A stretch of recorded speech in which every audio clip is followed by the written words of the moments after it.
on and pursue a fair transition to a renewable-powered future to support a livable and prosperous future for all. Today, we are gathered here to reflect, learn, and engage. We'll hear from distinguished speakers and thought leaders from various sectors, sharing insights about the growing global movement for a fossil fuel non-proliferation treaty, a bold new proposal aimed at facilitating a fair and financed transition, which is gaining momentum the world over, and why it is time for African nations to get involved. This is a conversation about the future we want to build together, and the hope is that we can all be active participants in this shared vision. So without further ado, let's hear from some of our esteemed speakers that we have today. There will be opportunities at the end to ask questions and also to engage and give feedback. So kindly, let's pay attention so that we can properly engage as we move forward. Our first speaker, who will be giving the keynote address, is none other but Frederick Njehu.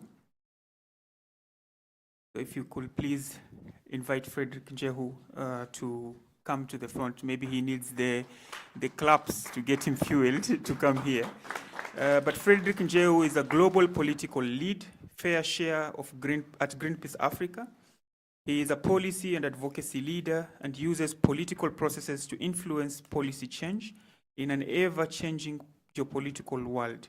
He provides strategic political leadership on issues of international climate politics, connecting policy politics to shape public opinion. For the last 15 years, Fred has worked in the civil society spaces, providing thought leadership, strategy development, engagements in multilateral negotiations, campaigning, building and maintaining strategic partnerships with allies to influence policy choices. From climate politics, international tax, trade policies, energy economics, to food and agriculture, human rights and social justice, he has been at the center of providing much needed civil society voice.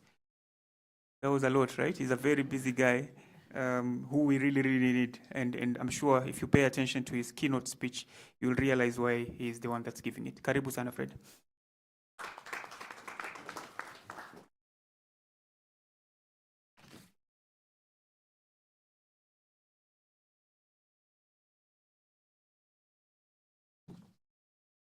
Thank you very much, Omar, for that introduction. Someone wrote it for me. I should have said I'm a Kenyan, I'm an East African. I'm Jambo Nyote. Want to welcome you all and thank you very much, our friends from the treaty. It's a pleasure to be here, to be speaking on a very topical issue that is very important and dear to the African continent, to our country, Kenya, but also to the world. When I was told to come here and interact and speak about this topic, two things came to my mind. One is that we have been pushing for a lot of decisions to be made globally, especially at the Conference of Parties, the famous COP. And an initiative like this one is a very unique opportunity to ensure that the decisions that are decided at COP are implemented. It's a very unique initiative, and I think the last 2-3 COPs we've been talking about the treaty work quite comprehensively. I work for Greenpeace Africa, and globally, 2-3 years ago, we signed on to this treaty because we believe that we are moving into a world that is fossil fuel free. So I thank my colleagues from the treaty for making sure that we are pushing the message across the continent, but also across the world. So I'm going to read a very simple speech based on the discussions for today. Esteemed colleagues, members from the community, the fourth estate. Friends, my name is Njehu Fred. I'm honored to be here to stand before you with a great sense of urgency and possibility. The world that we are living in is facing multiple challenges and crises, and this is an opportunity for us to keep the fire burning. Today we stand in solidarity and with our colleagues and friends supporting the proposal for a Fossil Fuel Non-Proliferation Treaty. And we are here because we believe in a different path, a path that prioritizes the people, the planet, and the future generations over polluters and profiteers. At Greenpeace, our message is clear and also urgent, that Kenya should support the call for a Fossil Fuel Non-Proliferation Treaty and join a bloc of 16 nations participating in the discussions for a Fossil Fuel Treaty. Now is the time for bold climate leadership, and we are glad that Kenya has been one of the many leaders on climate work in the continent. And most importantly, a time to champion Africa's just transition to a clean, renewable energy future and reject fossil fuel expansion. And why now, we ask ourselves. The climate crisis is a present, deadly reality, disrupting lives and livelihoods across the continent and across the globe. From record-breaking floods, like the ones happening currently in Nigeria, to prolonged droughts and extreme heat waves. And these are signs that we are experiencing everywhere. So our planet is in distress. And the future and the time for hesitation is also over. And despite the fact that the African continent has a very small carbon footprint, we are being sold a very dangerous illusion that fossil fuels will deliver prosperity. Friends, let me be clear that fossil fuels will not. They are not also the future of African continent, African development. They are a cause, they are the cause of our vulnerability. And if you look at the energy mix in the country, we have enormous sources of renewable energy. And Kenya is among the largest renewable energy producers in the continent. With the right international mechanisms in place, much more can be achieved to support these efforts and the global transition. It's time for a global plan to supplement the Paris Agreement by tackling the root causes of the crisis and charting the path for a fast, fair, and financed transition.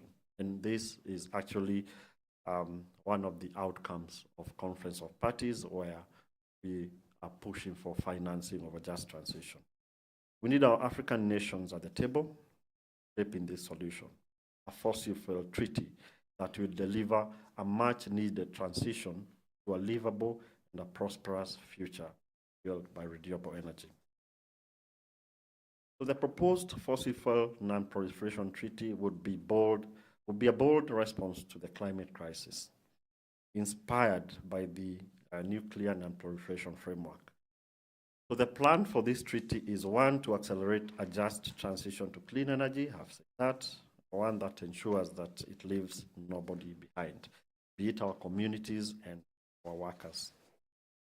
It also stops the expansion of any new fossil fuel production and phases out the existing fossil fuel infrastructure.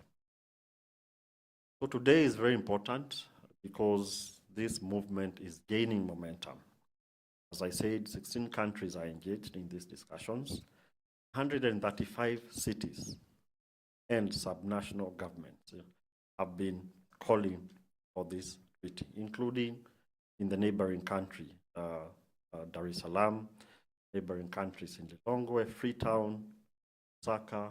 These are all African countries that have signed, African cities that have signed up to this initiative. But most importantly, countries like Vanuatu, Tuvalu, which are islands in the Pacific, and the Colombia among the other countries that have engaged on the discussions of the treaty.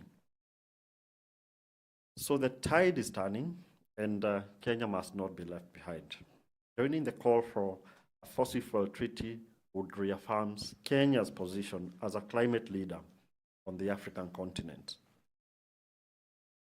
It would also be an opportunity to send a signal that real climate action means leaving fossil fuels on the ground where they belong. Friends, and let us be honest, this is not just about the environment, it's about the economics. It makes economic sense. Because fossil fuels are risky, they're expensive, they are volatile, they are short-term, and they are not sustainable. The global financial system is also shifting rapidly from dirty energy sources, from banks to all the financial instruments that exist.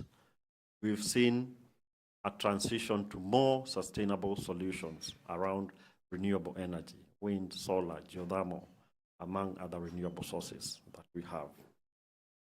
So investing in fossil fuel infrastructure today is investing in stranded assets tomorrow. If you look at the global north and many countries that have stranded assets, you will see the evidence clearing. So Kenya's development model must be future-proof, rooted in renewables, energy access for our communities, and also creating green and sustainable jobs. A model that also protects our biodiversity, our water resources, and communities on the front line of the climate change.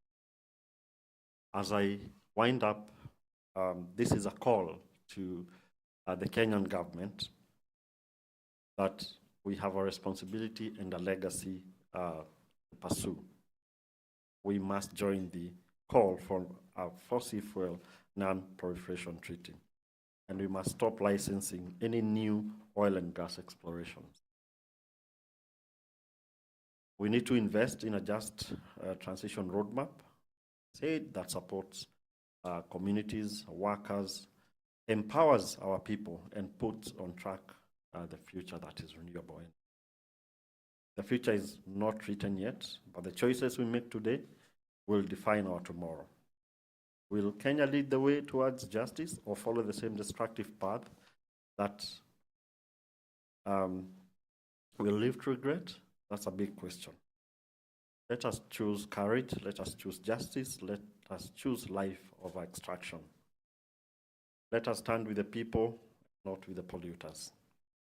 Let Kenya become among the African countries to join the bloc of nations participating in discussions for a fossil fuel non-proliferation.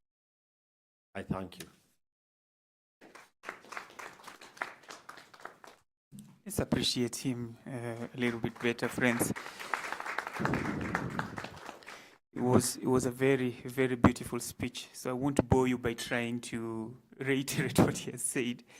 But if anything, you've heard why the severity of the climate crisis and why we need to act now and not tomorrow, and therefore why we need the Fossil Fuel Treaty. You've also heard why Kenya is really going to be important in coming in and joining the treaty, because Kenya is one of the leading voices when it comes to the African issues. Case in point, the Africa Climate Summit, which we initiated as Kenyans, and then also the aspect around the 100% renewable energy push, which Kenya is also has confirmed and committed to. And definitely the importance of the country to join in, but not just as a government, but even us individually. If you're yet to endorse the treaty, there's no better time than today to do that, because you can endorse as an individual, as an organization, and also as a government. Then to our next speaker, who is none other but Moses Ole Kipaliash. I hope I've pronounced the name correctly. He is a Maasai community leader and an environmentalist. Now, as a passionate community leader and environmentalist, Moses is dedicated to creating lasting change at the grassroots level, driven by his aspiration for a healthier planet free from pollution and drought. He has mobilized local efforts to restore the environment and promote sustainable living. One of his key achievements includes leading a successful community initiative to plant over 400 tree seedlings and establish a thriving kitchen garden at Endonyo Sidai School. This initiative not only combats deforestation and climate challenges, but also serves to teach students the value of environmental stewardship. Moses, if you're here, please, karibu sana. Let's appreciate him, friends. It looks really good. I hope he'll tell me where I can get a nice attire like this before I leave. Moses, karibu. Good morning, everybody. And Asoba. Okay. I would like to share a few words on behalf of my community. I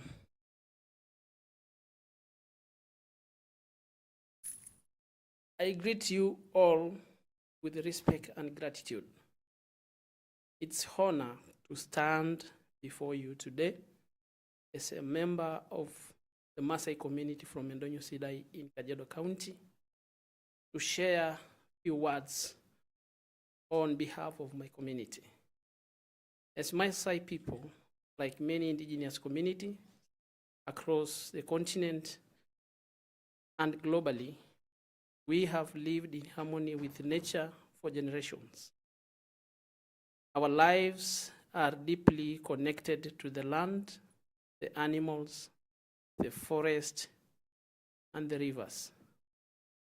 Our traditions teaches us to protect the land because we do not just depend on nature, but we are part of it.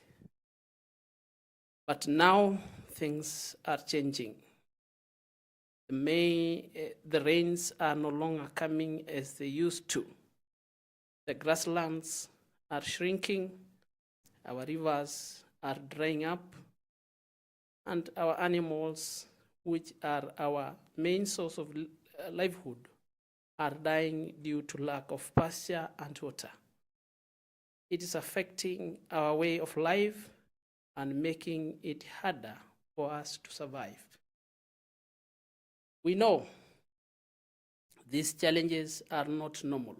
They are being made worse by the climate crisis caused by pollution and the burning of harmful fuels, coal, oil, and gas.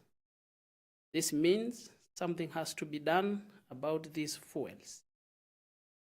If we want to stop this damage and protect the earth for our children and their children.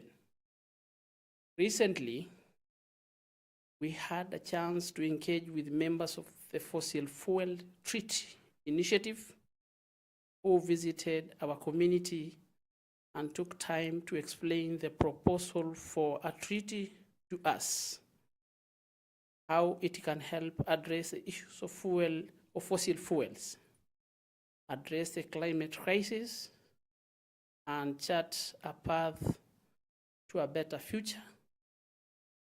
We listen and we ask questions. And we reflected on what it means for us as a community.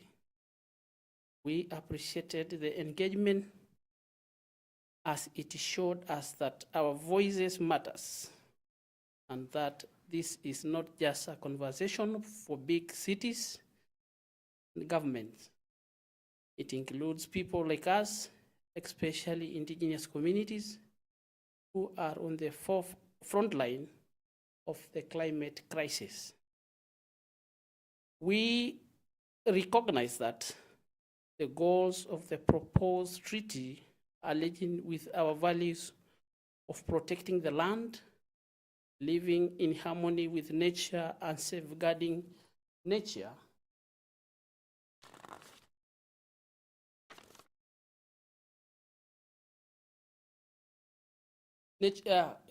Future generations. That is why we, as a section of the Maasai community in Endonyo Sidai in Kajiado County, have chosen to support the global call for Fossil Fuel Treaty. We believe that indigenous voices must be included in the solutions to this global problem that is adversely affecting our communities. As indigenous people, we have always known how to live in balance with nature. We believe our knowledge, experience, and deep connection to the earth can help guide the world towards a better path and a sustainable future. We ask other communities, our leaders in Kenya and across Africa, to stand with us and support this proposal for a fossil fuel treaty aimed on facilitating the shift to renewable energy globally. Let us work together, elders, youth, women, men, indigenous communities, governments, and others to protect our land, our climate, and our future. Thank you for listening me. Asholeng. Ashe. Thank you. Asante sana, asante sana. Thank you for refusing to be a victim and showing that you're actually a survivor of the climate crisis, and for the amazing work that's already being done within your community towards that. I think just to appreciate him even more, let's give him claps of his own. I think if there's one thing that's very important to the Maasai community is peers, yeah? So that if diplomacy fails, you use other ways to enforce your rights. So we're going to invite some peer claps today, and it goes like this. So we'll do 5 of them. So like this, 2 this side, and we do 1 here, yes? Oh, those are 6. I've done 2, yeah? All right, are we ready? So here we go. 1, 2, 3, go. Amazing. All right, so next, the person coming next is someone from the faith group, an important part of our society that unfortunately in most of our meetings we just put them towards praying for us to begin meetings and then praying when we close, and then everything in between has nothing to do with them. But we've made sure that's not what we're going to do here. So I'm going to invite Hakim Khalid, who is the Environment and Climate Change Lead at SUPKEM, and he's going to be speaking about the moral imperative for climate action. Hakim is an environmental and climate change ambassador with extensive experience in grassroots and policy level climate advocacy across Kenya. He serves as the Environment and Climate Change Lead at the Supreme Council of Kenya Muslims, SUPKEM. He's also a commissioner at the Interreligious Council of Kenya, IRCK, and chairperson of the Subukia Ward Climate Change Planning Committee. Hakim has worked with numerous environmental organizations nationwide, championing community-led climate solutions, interfaith collaboration, and sustainable development. He is committed to amplifying the voices of vulnerable communities in national and global climate conversation. Karibu sana Hakim, so that you can tell us the moral imperative for climate action. Let's please invite him in nicely. Asante.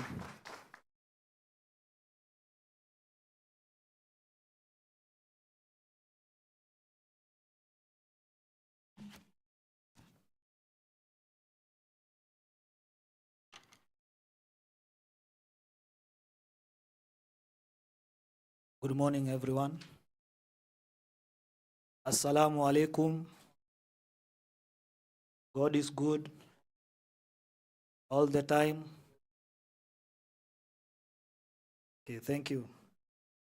My name is Hakim Khalid, member of Supreme Council of Kenya Muslim, SUPKEM, and also Environment and Climate Change Commissioner at IRCK. So today my remarks I will be giving on behalf of faith community, Kenya. So Bismillahir Rahmanir Rahim. In the name of Allah, the most gracious, the most merciful, distinguished guests, members of press, and fellow stewards of creation, I extend to you greetings of peace and unity from Kenya's interfaith community, a diverse body united by shared sacred responsibility to care for our home, Mother Earth.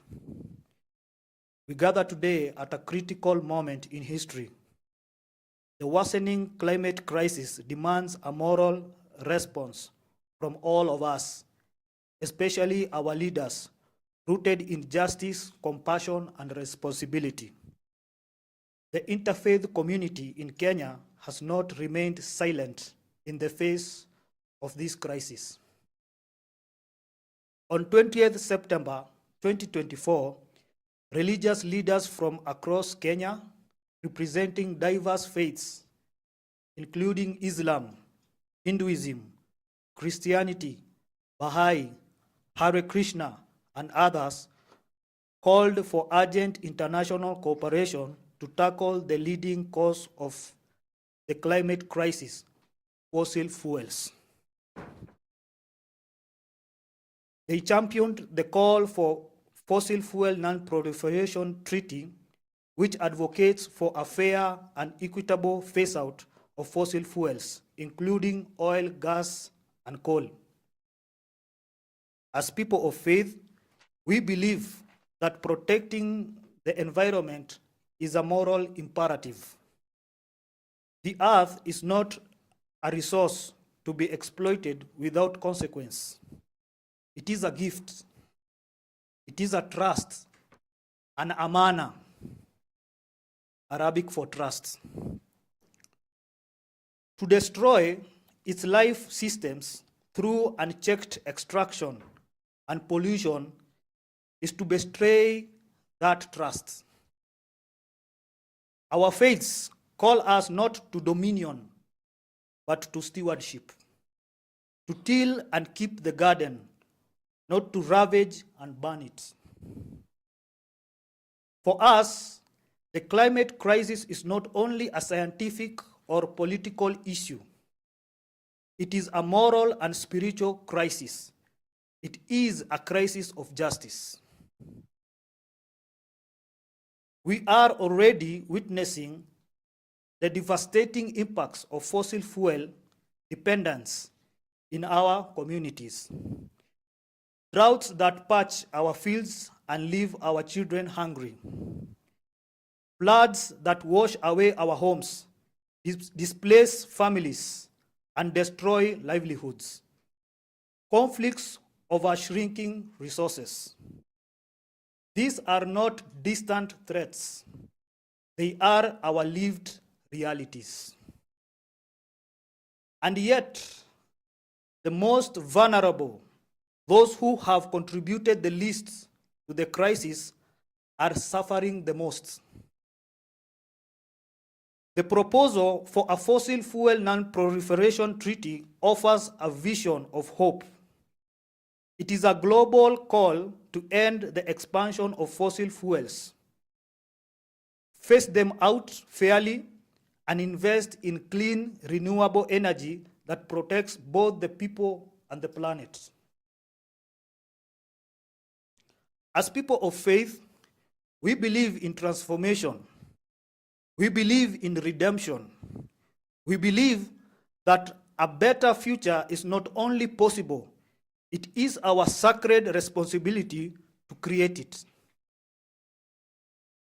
We call on all leaders, especially our President, His Excellency Dr. William Ruto, to support the call for Fossil Fuel Non-Proliferation Treaty, as for Kenya to join the bloc of nations participating in the discussions for a fossil fuel treaty.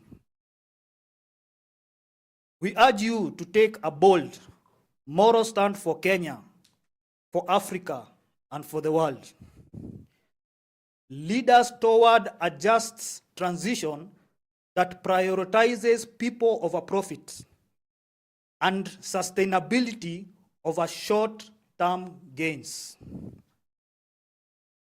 Your voice, Mr. President, can place Kenya on the global map as a champion of climate justice and moral leadership.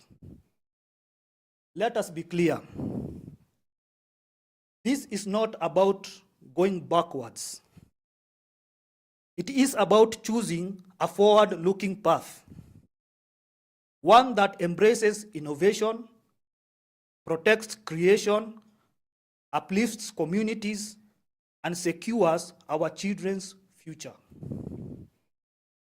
To my fellow faith leaders, let us continue to raise our voices, green our institutions, educate our followers, and act in unity. To the youth, we hear you, we support you. Your cry for justice is our call to action. And to the fossil fuel industry, the time to change is now. Redirect your resources toward healing, not harm. In closing, I leave you with these words from Al-Mizan, an Islamic ecological document offering moral and spiritual guidance on environmental stewardship. I quote, "To violate the balance of nature is to violate the order of God," end of quote. So let us then rise to our sacred duty and become restorers of the balance. Thank you.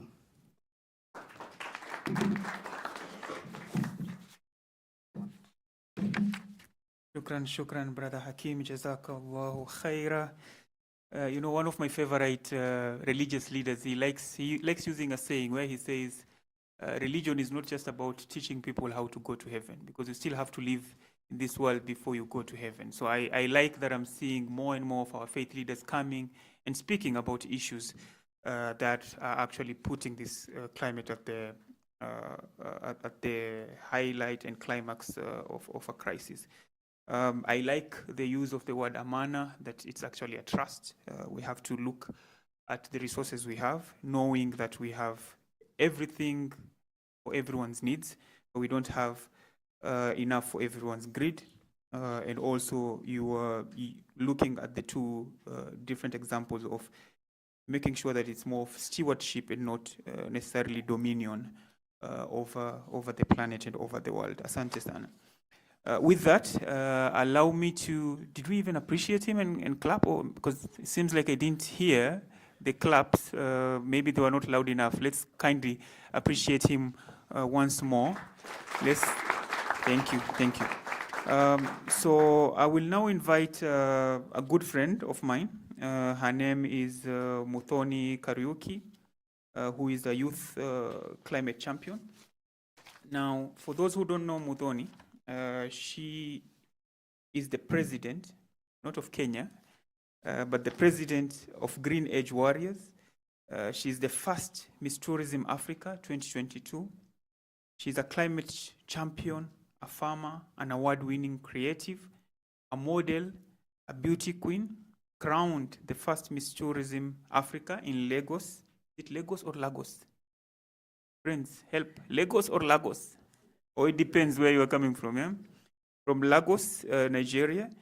Growing up in a rural marginalized community at the front lines of climate change in Kiambere, Mbeere, Embu County, Muthoni founded Green Age Warriors, which is an environmental initiative that advocates for inclusion and empowerment of the people at the grassroots across all aspects of life.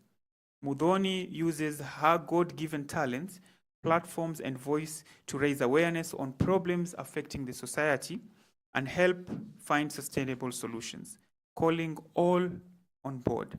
Together, sustainable partnerships for the people, planet, and future. Muthoni, karibu sana.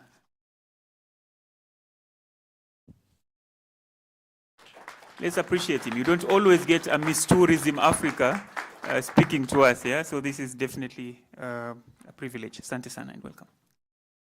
Thank you so much. As a Gen Z, we like recording almost everything. I had to capture that. So thank you. That sounded so good. I think nijipigie pia mimi makofi. Si mnipigie makofi kidogo. God is good and all the time. God is good and all the time. And that is his nature.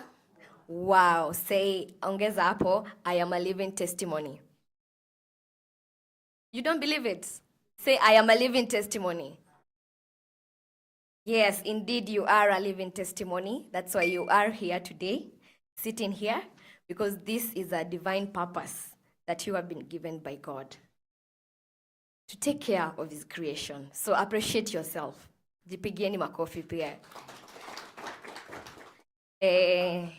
Sina ruhusa hiyo ya kusema, lakini naweza sema nyinyi mtaenda binguni. All right. As you've heard, my name is Mothoni Karaoke. You can call me Noni. I'm a very, let me say, all-rounded young person, which is a trait that we find in most of our young people. And that is where I'm going to begin this, with the youth. So I come from Kiambere, in Bere, that is Embu County. It is a marginalized and rural community. And I grew up at the front lines with my community facing the harsh impacts of climate change. I have gone in search of water long distances under the scorching sun. So I have first-hand experience of what the people at the grassroots go through, the impacts of the climate crisis. And Africa is blessed. You find that most of these communities, mostly in the arid and semi-arid areas, are blessed with abundant natural resources. As I said earlier, looking for water under the scorching sun, which at that time looked like a, nitasema nini, curse, like we huku kwetu kuna jua, si ndio? But who knew? I didn't know, but now I know that that scorching sun is a blessing in disguise, because that is part of our natural resources. And it is time for us to tap into that abundant resource that we have in Kenya and Africa to transform the lives of the people right from the grassroots. I've said I'm an all-rounded young person. And in that, you find that as a young people, we have a lot of time, we have a lot of energy, and we use that to nurture the God-given skills that we have been blessed with. And among the many that I have, as has been mentioned by our moderator, who was very kind, is being a model and a beauty queen. So that's a talent that I realized God gave me. And at the beginning, it wasn't much. Ni ile tu kama unapenda kudance, unapenda music, si ndio? Sisi majenzi tunapenda kuanguka nayo. Niko karibu kuambia msimame muanguke nayo. But I'll spare you that maybe later.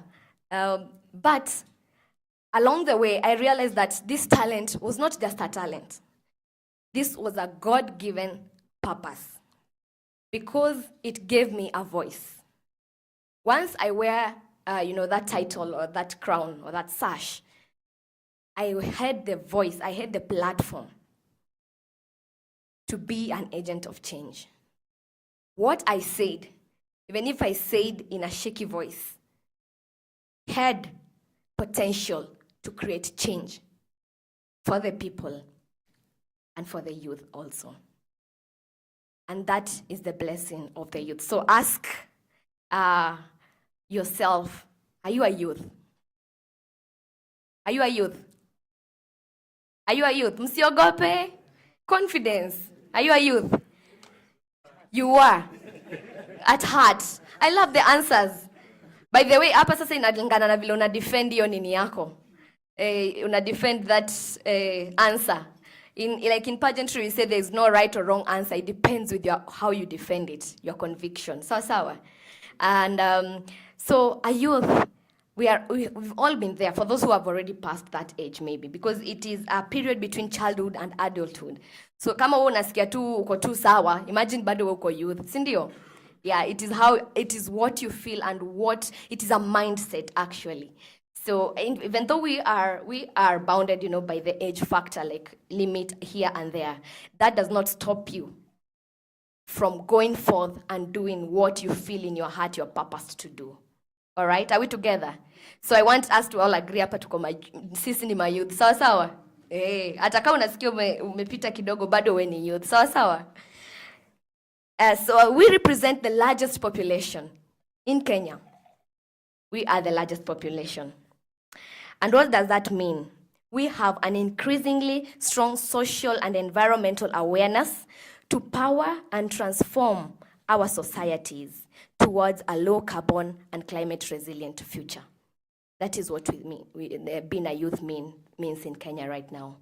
This is the age group, this is the period that we can be able to really maximize and forge ahead that change that we want to see for our planet.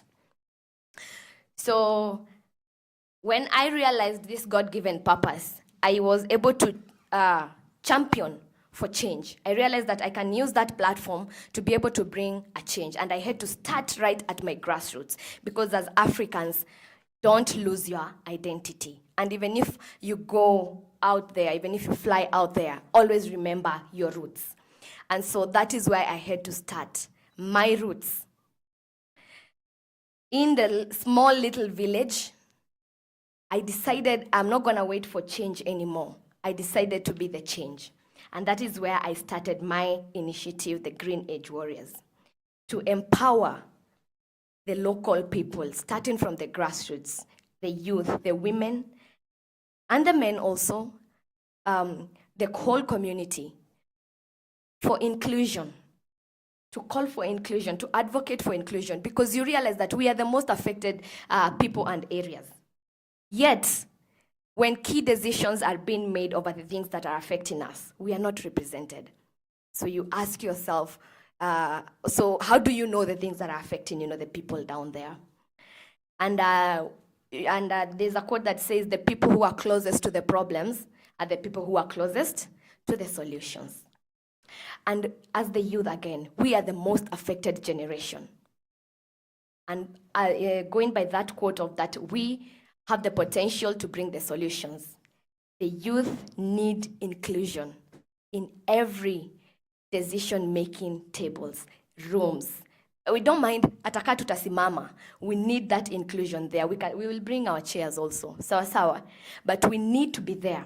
And not just for the optics. We need to be there actively to engage, to contribute, because we have, all these skills, we have the energy, we have the time, but we don't have the right, maybe, mentorship. So that is what we are calling for as the youth, inclusion into these important roundtables, key decision-making and policy-making, all the way to implementation, because that is where we are going, to bring the change. Don't look at us as competition. We are not your competition. No. We are like your backup. As you leave, we are coming in. So we need that mentorship. We need that nurturing so that we are able to fulfill and, realize our full potential. And in that case, you heard that I went all the way to Lagos in that path finding of talents. And I was able to champion and call for Africa. We say, see Africa first. And I competed, we call this beauty, brains, and purpose, where you are able to use that talent to help the people. And by God's grace, I was able to win the title of the first Miss Tourism Africa. Asante, that was a blessing. But you realize that Africa has the most abundant natural resources. And so I had to come in and use my voice as a protector and a champion for Africa. Africa stands at a critical juncture where sustainable utilization of its abundant natural resources is paramount. Young people possess skills, energies, and abilities that can be harnessed and deployed towards the fight against climate change and promoting environmental sustainability, while ensuring the judicious use of Africa's natural resources. I want to acknowledge maybe and appreciate also a young leader in Kenya. We have the first daughter of Kenya, who is Ms. Charlene Ruto. She's a youth leader in climate, and she is doing her best to ensure that she's advocating and championing for the climate and including the youth in that journey. So as the youth, we have a divine purpose to tap into that potential of Africa and take our continent and Kenya to the next step. Which is that next step? It is what has brought us here today. We are championing for the Fossil Fuel Non-Proliferation Treaty towards 100% renewable energy. And with that, I want to read a letter because we've had a lot of presentations which sums up really everything that we need to know and call for. And our main mission today here is we are calling for Kenya to join the rest of the world and to be a leader towards signing the treaty. And so mine goes directly to our president. This is a letter to our president of Kenya, His Excellency Dr. William Samoei Ruto. Dear Mr. President, my name is Mothoni Karaoke Noni. I stand for the present and the future.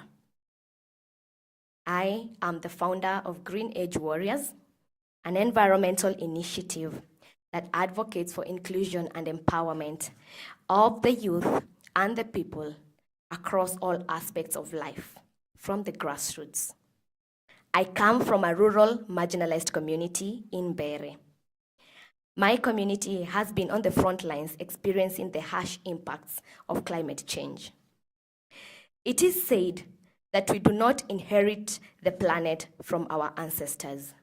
We borrow it from our children. However, in the midst of the raging climate crisis lies the present and the future of Kenya, the children and the youth. We are disproportionately impacted by the climate crisis. Our lives, futures, and dreams are on the line. This is why we are raising our voices louder than ever, demanding bold and lasting solutions that protect our generation and those to come. Your Excellency, our President, under your leadership, Kenya has demonstrated unparalleled climate leadership on the continent. As the host of the first Africa Climate Summit, and by your chairmanship of the Committee of African Heads of State on Climate Change. Your vocal commitment to ending fossil fuel addiction underscores the country's potential to lead the charge towards a sustainable future free from fossil fuel destruction. Professor Wangari Maathai said, the environment and the economy are really both two sides of the same coin. If we cannot sustain the environment, then we cannot sustain ourselves. A people-powered energy transition could foster economic growth, create job opportunities, especially green jobs for us, the youth, while promoting social equity by improving livelihoods and empowering marginalized communities and advancing gender equality.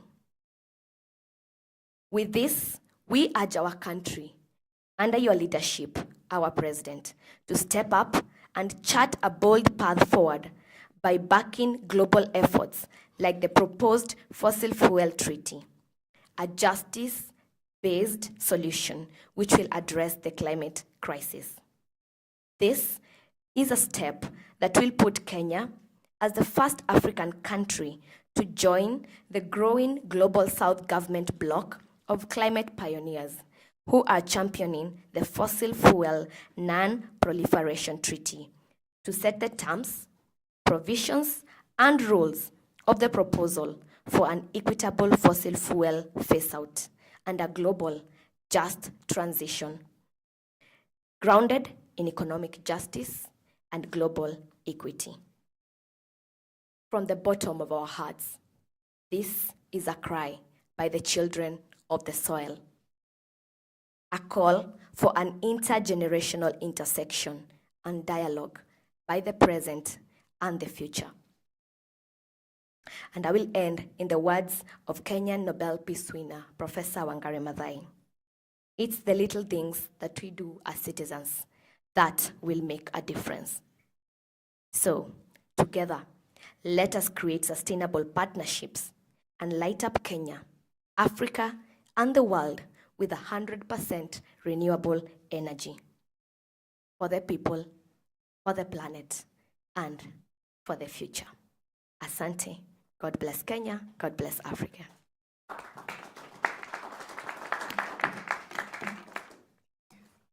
Asante sana Mudhoni. I think since she is the only person that we know has entered a competition of beauty and won, so it's befitting that we do a special kind of claps for her as well. And let's do the flower ones, yeah? So we will be plucking the flowers from the tree and then we'll make sure we throw them to her. So in 1, 2, 3, you pluck the flowers, pluck them. Once you have enough, when they're too many, you call them a what? A bundle? A banquet? What do you call them? And then we hand over to Mudhoni. Don't be selfish, guys, with the flowers, yeah? All right, thank you, Mudhoni. I think next to wrap up, maybe before I invite Prince Papa, who, for us here, who's the first, this is the first time you're engaging with the Fossil Fuel Non-Proliferation Treaty conversation. So this is the first time that you're hearing about it. Do we have any? Don't be shy, because when we know also how deep to go with the conversation. So we at least have 1 or 2 people who this is the first time. Karibuni, you are in the right place, yeah? So I'll invite Prince Papa, who is going to do precisely that. He's going to give remarks on behalf of the Fossil Fuel Non-Proliferation Treaty Initiative. He's the Africa campaigner of the Fossil Fuel Non-Proliferation Treaty. I also have his bio somewhere here. Allow me a second to get it. So for Papa, he's the Africa campaigner, the Fossil Fuel Non-Proliferation Treaty Initiative. He brings over 15 years of dynamic experience in advocacy, program administration, coordination, and management within global nonprofit organizations. His work, spanning across Africa and the world, is dedicated to environmental and social justice. In his remarkable career, Prince co-founded and advised 350 Kenya, Power Shift, Kenya Power Shift, served as sub-Saharan field organizer at 350.org, and held pivotal roles such as Africa Regional Programs Coordinator and Manager at the Laudato Si movement. He also made significant contributions as a board chair of the iconic Decolonize Kenya campaign. Academically, Prince holds a bachelor's degree in commerce, finance, and an MBA with a focus on strategic management. So not just environment issues, even if you need to speak about economics and money, he can advise you on the best investments to do. His strategic acumen has led to the successful shaping and execution of numerous regional and global campaign strategies. I want to confess here that all this is true, it's not a lie, because I've been part of his journey and I can attest and give testimony to the same. So Prince, karibu sana to the floor.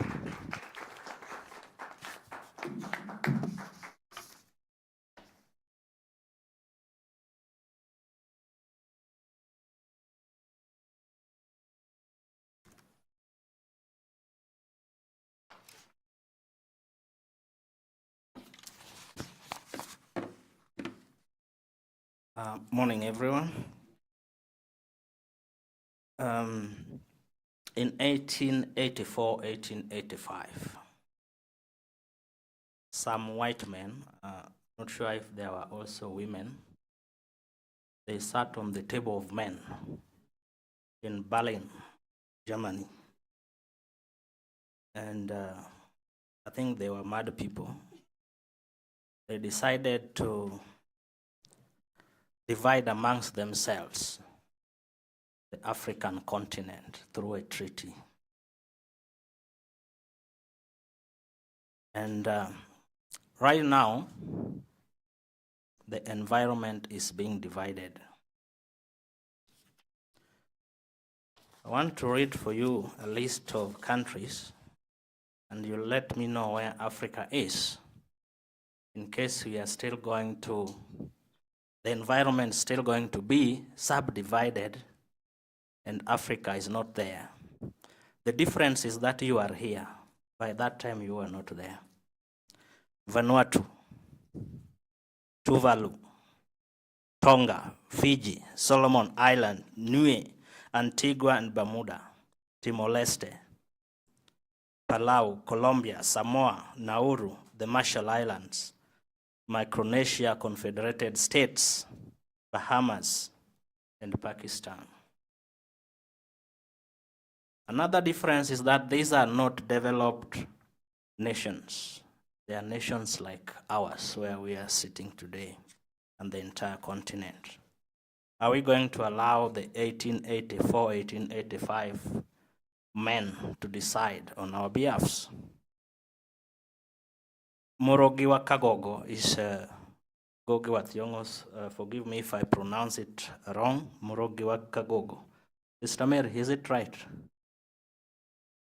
It translates, for those of us who don't speak that language, it translates to the wizard of the crow.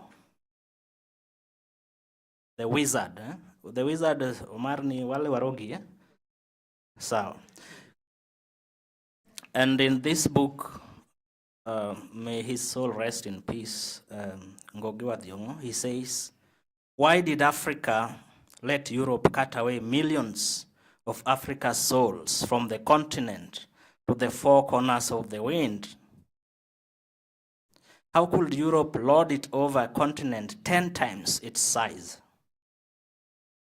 Why does needy Africa continue to let its wealth meet the needs of those outside its borders and then follow behind with hands outstretched for a loan of the very wealth it let go? How did we arrive at this? That the best leader is the one that knows how to beg for a share of what he has already given away at the price of a broken tool. Where is the future of Africa? End of quote. That is Ngugi. And this book he wrote in 2006. Distinguished guests, ladies and gentlemen, we gather at a critical crossroads, not just for Kenya, but for Africa and the world. The question that Ngugi poses echoes today louder than ever. How long will Africa's wealth continue to serve the needs of others while our people remain impoverished and our environment ravaged? Today, I speak to you not only with urgency, but with hope, for Kenya is poised to lead Africa and the world into a new era. An era that reclaims urgency, honors our people, and protects our planet. This is why Kenya should join the global call for a Fossil Fuel Non-Proliferation Treaty. And of course, momentum is building behind the proposal for a Fossil Fuels Treaty, a bold transformative initiative that calls for 3 urgent actions. One is non-proliferation, which is ending expansion of new coal, oil, and gas projects. And to insist on this, and to bring it back to what Ngugi said in 2006, is that coal, oil, and gas that we have from our continent goes to Europe, goes to the developed world, and they buy it at a throwaway price, but when we come back to use it, you pay a premium for it. The gold that comes out of Africa, once it goes back there, it comes back very, very expensive for us. The second is fair phase out, equitably phasing out existing fossil fuel production. So a country like US, we don't compare it with a country like DRC Congo. We want the US to start phasing out their fossil fuel use fast and giving poor and developing countries some time with a timeline to end theirs. And the last pillar is a just transition, financing a just transition to renewable energy for all. Ngugi wa Thiong'o says that the best African leader is that one who will go begging the white man for a loan. And this loan, this is money that they have realized from the exploitation of our own resources. So that's the best African. Is your president a beggar? Now, 16 nation states are already engaged in discussions, over 130 cities, as was mentioned here. The world has used treaties before to curb global threats like nuclear weapons and landmines. What is needed now is to address the greatest threat of our times, the fossil fuels. Of course, the Paris Agreement, for all its merits, does not mention fossil fuels. That is the coal, oil, or gas, just says unabated supply of coal. Meanwhile, fossil fuel companies are planning to produce twice the amount of fossil fuels by 2030 than what's compatible with limiting warming to 1.5 degrees centigrade. So even if we have these roundtables, these press conferences, and we've been having them, we'll continue having them, the fossil fuels industry is also not sleeping. They are concentrating on maximizing their profits. And we cannot meet our climate goals if we leave business to be business as usual.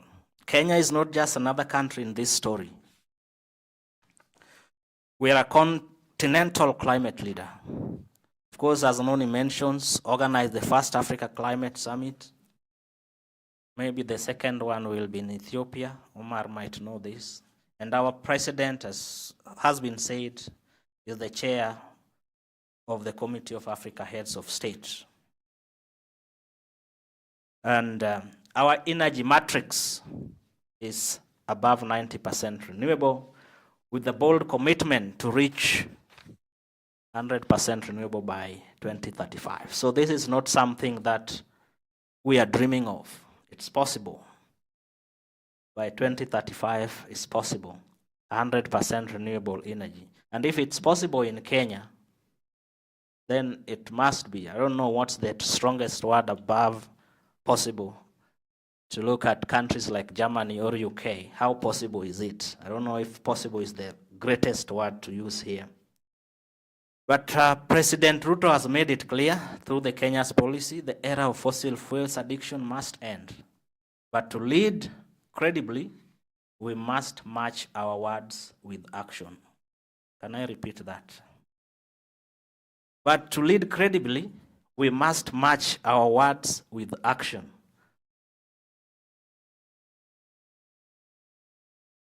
I know in that part someone would want to say something, but anyway. By joining the bloc of nations supporting the Fossil Fuels Treaty, Kenya can benefit amongst these, cement its status as a climate pioneer. If our actions match our words, we'll be a climate pioneer. 2, we will strengthen our target of 100% renewable energy by 2035. 3, we'll be advancing social justice and sustainable development. A few days ago, it happened that we went to El Doño Sidai, which I was told means the land of the beautiful hills and beautiful people. And the stories, part of which has been presented here, is that when drought comes, I think when drought comes and you remain alive, then the next thing is you start from square zero. As someone who has been born without, in case your mother was survived by that, but you start from square zero. If you are not wearing any clothes, that's square zero. If you are having 100 heads of cattle, they are all gone. The chicken, all gone. And advancing social justice means that we will call upon the developed world to finance Africa's transition. And lastly, to inspire the rest of Africa to follow suit. During the scramble and partition of Africa, is it Ethiopia that took that leadership, that mantle? Can we be that Ethiopia of that time? Can Kenya be an Ethiopia of that time?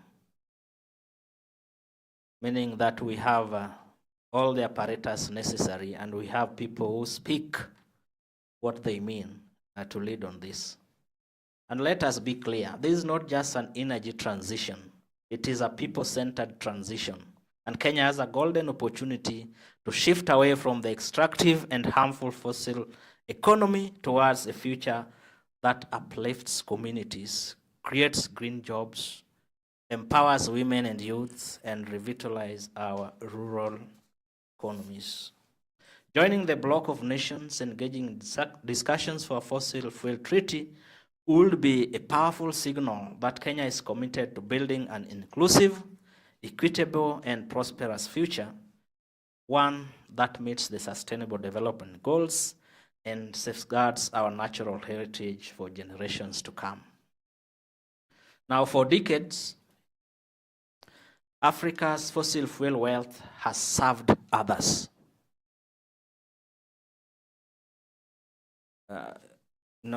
DRC, or let's take Nigeria, is a typical example and case study where Shell has been there for decades and where they have the major investments or installations. That's where we have the poorest people. In a country like DRC, where we have the largest reserves of gold and cobalt and so forth, that's where we have the highest population of poor people in this great continent.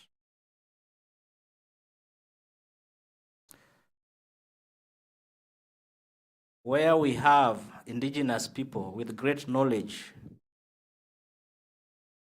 that's where we have.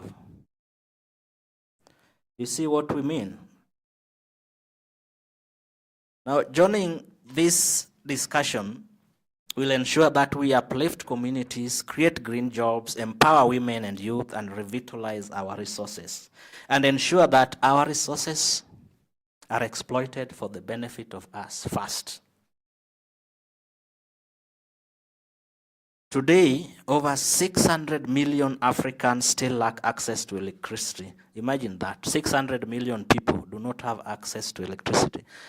So if Kenya is 50 million, that's like 10 countries, or ama mathematics zangu ni mbaya. 12 countries without electricity. Huh? And if it was Nigeria, that will be around 6, 3. Yeah, three countries without electricity. Now imagine yourself without electricity, and a Gen Z without electricity and internet. Imagine. Huh? At least us old people, we are not used to electricity. Huh? But imagine, and Noni say that they are the largest percentage of the population. Right? While pipelines, oil spills, and gas flares scar our lands and displace our people, wherever they are, you'll be displaced. Even now, 70% of Africa's planned oil and gas projects are at risk becoming stranded assets, locking us into debt and dependence as the world moves away from fossil fuels. We must break free from this exploitative cycle. Now, clean energy, or the treaty in itself, also looks at the exploitative nature of the economy. Africa holds 40% of the world's renewable energy potential, 40%, and 60% of best solar resources. Imagine that. We can no longer be bystanders in a transition we did not cause, but which affects us the most. The Fossil Fuel Non-Proliferation Treaty offers us a seat at the table to shape the terms, to shape the timelines, and financing of a just energy transition. We must not wait to be told how the transition will happen. We must be co-authors of our own future. Otherwise, it will be the scramble and petition of Africa. We will be reading it on books if we don't participate now. As at now, amongst the 16 block of nations, there is no terms, there is no timelines, there is no treaty. This is still a proposal. And that's why we are having that open door call for all the countries, those who are willing to take that bold leadership to come on the table to discuss the terms of the treaty, discuss the timelines and the financing, and not wait when this is history on the books, then join the bandwagon. Finally, Kenya can be the first African country to join the bloc of nations supporting the Fossil Fuels Non-Proliferation Treaty. We have that credibility, of course. We have the moral authority. We have the Renewable Energy Foundation. All we need now is the courage to lead. Let us answer Ngoge's question with action. Let us no longer give away our future at the price of a broken tool. Let us build a new legacy, one rooted in justice, one rooted in sustainability, and above all, an African resilience. You can join the movement and call for the government, Kenyan government, and if you across Africa, help us also spread this narrative. And let the sun shine on a fossil-free Kenya and a fossil-free Africa. Let the sun shine in our hearts. Let it shine in our minds. Let the sun shine. Asanteni sana.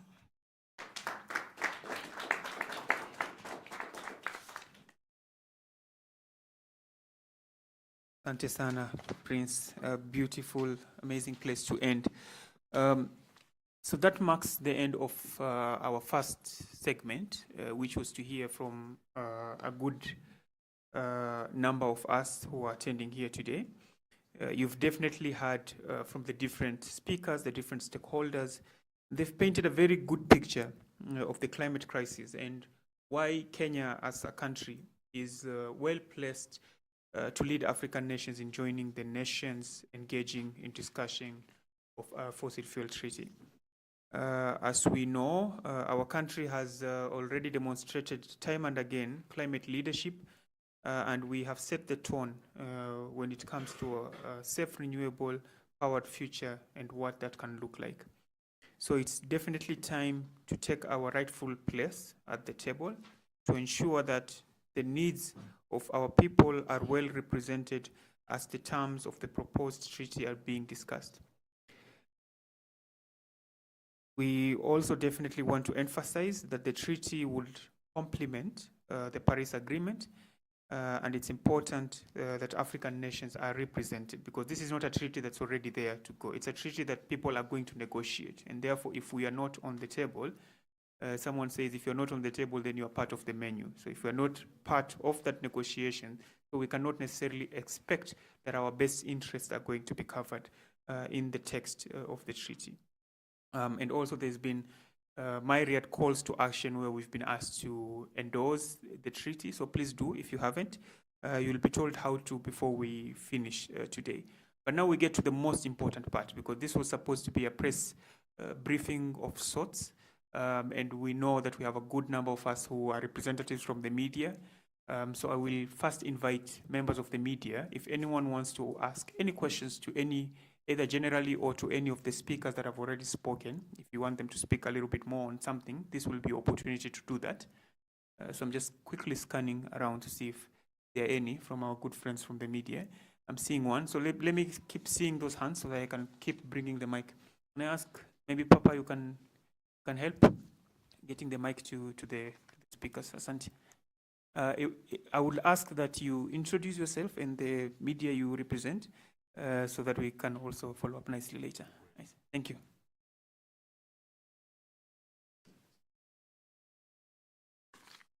Thank you. My name is Chacha.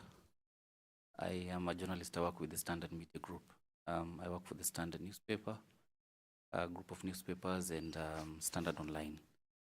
I have several questions. It's my first time interacting with the Fossil Fuel Treaty. And there are several treaties that I've covered. Oh. I've been told to stand. I think he wants more for you to look in the direction of the camera. Oh, okay. Yeah, by your position, don't worry, just keep going. Okay. You'll figure it out. Correct. I have several questions. It's my first time interacting with the treaty, and I've covered several treaties, including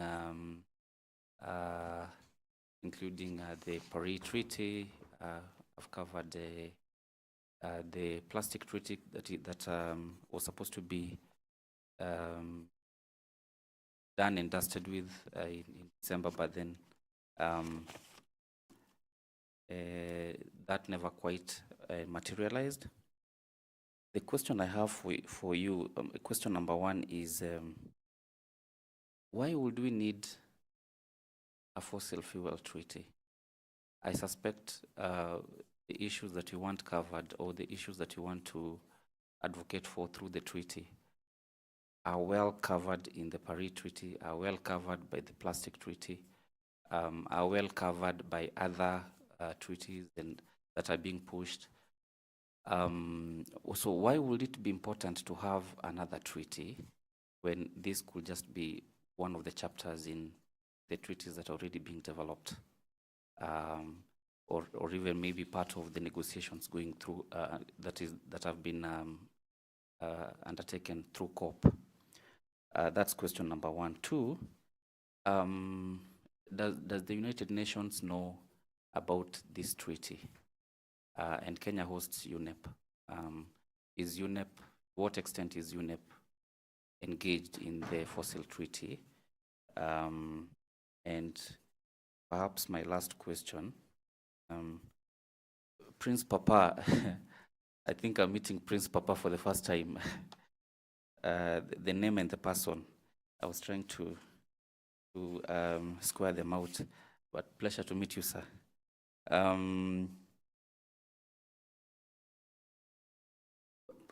The question I have for Papa is this.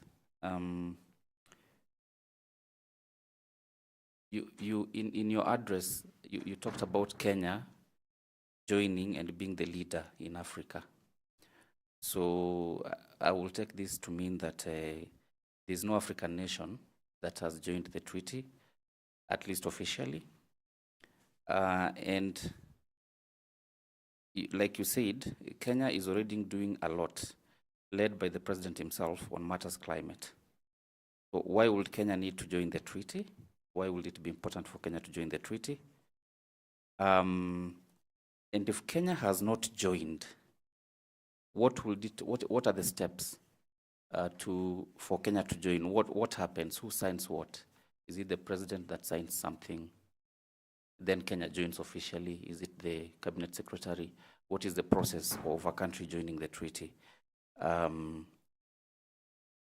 why will that be important? And then lastly, I think I'm interested to find out, because I'm a journalist and I don't like misrepresenting facts. Is this your real name, Prince Papa? Is it your actual name?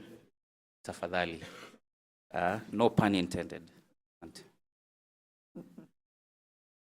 Thank you, Chacha. Actually, it's not like the last two questions were for Papa. All of the questions you've asked are going to be for Papa.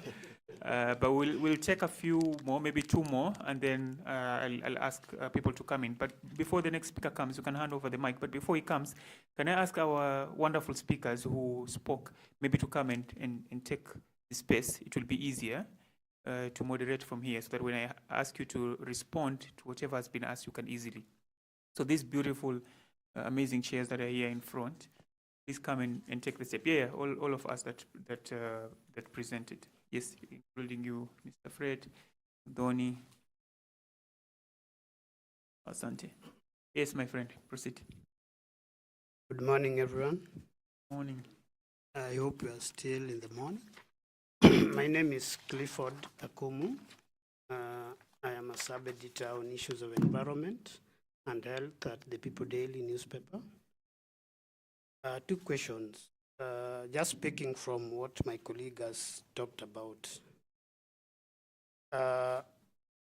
What would this mean for Kenya in terms of fighting issues of climate change if we join the treaty? That's 1.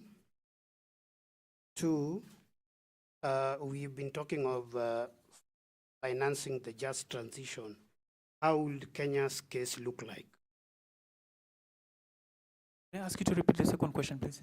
Yes, I'm asking about the issues of financing the just transition. What kind of contribution are we looking at from Kenya's position in case we are part of the treaty? Asante sana. Do we have a third hand? Yes, at the right corner, the very back.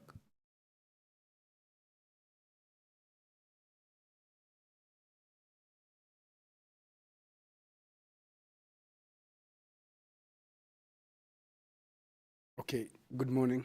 Morning. Good morning again.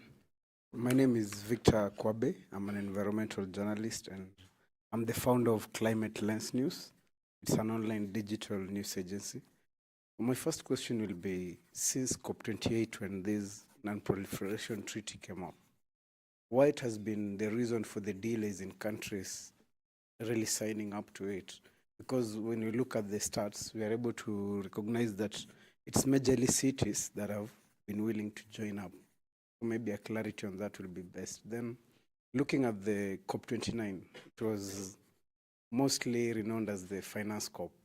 So in regards to phasing out of the fossil fuels, what were some of the major outcomes in financing this clean energy transition? Because as we all know, for developed countries, we need support to be able to achieve this. So what are the outcomes that then support this phasing out, and what can we look forward to? Thank you. Asante sana, Kwabe. All right, so let's quickly respond to those. If there are going to be others, we'll take a second round. If not, we'll transition to the next bit. So, Papa, maybe we begin with you, because there are several questions that have been asked. I'm sure you've noted them down, so I don't necessarily need to repeat them. So we'll begin with you, and you can at least address all the questions around the Fossil Fuel Treaty. And if any, I'll be checking if any haven't been answered, I'll come back to you.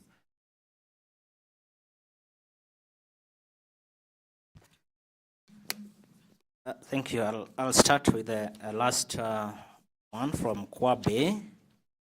Why is the delay? So why is the delay is that treaties take time to build.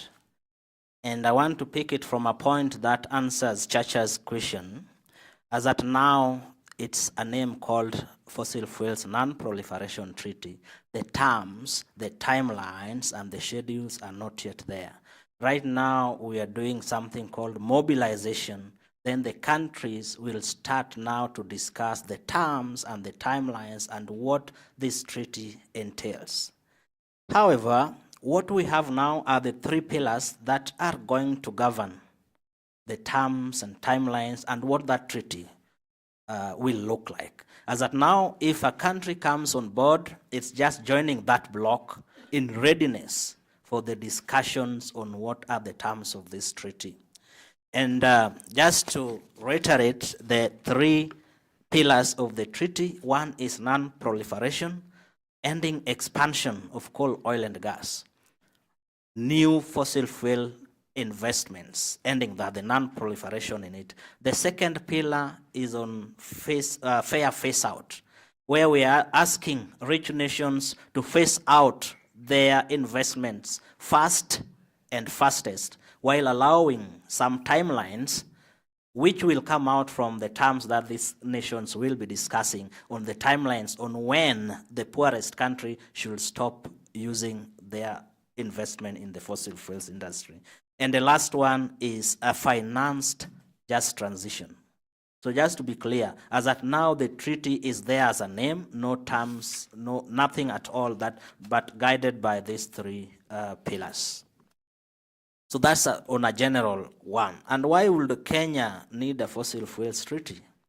Of course, to fight climate change, to combat it, we need that global cooperation. We need a global cooperation. No single country can do it alone. And a treaty is what will bring in that global cooperation. And it looks at both the demand and supply side. And of course, Chacha mentioned that we have a Paris Agreement and so forth. The Paris Agreement, and I think I might be wrong, has 14,000 words in it. And never does it mention the fossil fuel. It just said, we want to check the unabated supply of coal, unabated. But if you look at what that unabated means, the schedules are still going on as usual. There is nothing that really binds countries to stop or reduce on this. So the treaty came as a result of after identifying the gaps that were left by the Paris Agreement. And it's coming in to complement the Paris and make it even great. And of course, the UN General Assembly has mentioned the treaty itself. Amongst the global UN bodies that you ask, the UN General Assembly, the World Health Organization has endorsed this treaty, among others.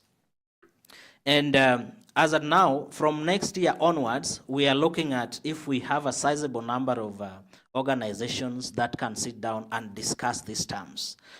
From the nuclear or the landmine bans treaty, which had maybe one had 8 and the other one had 14. As of now, we have 16 African countries, which is a sizable number of countries that can start to negotiate on a treaty based on the models that we've studied.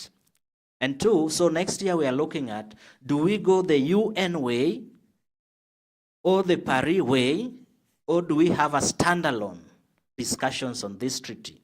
Of course, there are merits and demerits of the UN way, that it's not a majority, but it's a consensus. Look at the Paris, how it was held, that if one country says no, it's not going. But for a block of nations, it goes that we've identified the nations that are willing to start discussion. It's not going to be based on voting and so forth, but on the lead experts and what each country is coming to negotiate. Be it, I remember I mentioned Pakistan. So it's amongst the block of nations. Colombia is amongst the block of nations. Some of them heavily rely on the use of fossil fuels. And on the question of Kenya being a leader in Africa, we have great policies. Kenya has great policies in terms of environment and climate and things like that. And also the president being the chair of the Africa heads of state, What's that committee about? If Kenya comes in, what other initiatives can Kenya bring in to support other initiatives that are going on? But that is at the African level. And if you talk at the African level, and we talk about climate change, it's a global stage. And we need some mobilizers or states within an African continent that have policies that are in line with the Fossil Fuels Treaty. And Kenya will be benefiting in this. One, with our 90% renewable energy, this will be, Kenya will inspire others, the rest as well, to join this cohort. And Kenya will be making us proud in terms of not some other people discussing the climate issues and policy, but us being part of defining the terms and conditions and the timelines of this treaty as well. If we don't have Kenya or any other African state, we will join because a treaty becomes binding. The nuclear treaty was started by not more than 10 countries. But right now, it's binding every country, whether you are there or not. But if you are there at the beginning of the discussions, then you have an upper hand in understanding this well and shaping the way the policy is going to take place. And the next steps, or if Kenya were to join, the next steps, as at now, we are waiting to start the real negotiations of the treaty. The treaty is not there, but just saying, with me, I would like to come on the table and join a block of these countries to start those negotiations early next year or mid next year. But let's just say from the year 2026 onwards. Not to take so much from Akumu. Akumu, I think I've answered part of your question on what are the benefits to a country there. And so I think I'll pass it, and Kwabe also mentioned some, so maybe. Yeah, maybe you, Yeah. yeah, so maybe for the remaining colleagues, maybe you could respond to that question of what it, because there was a question about what it means for Kenya to join the treaty. So you're all representing a different part of the population.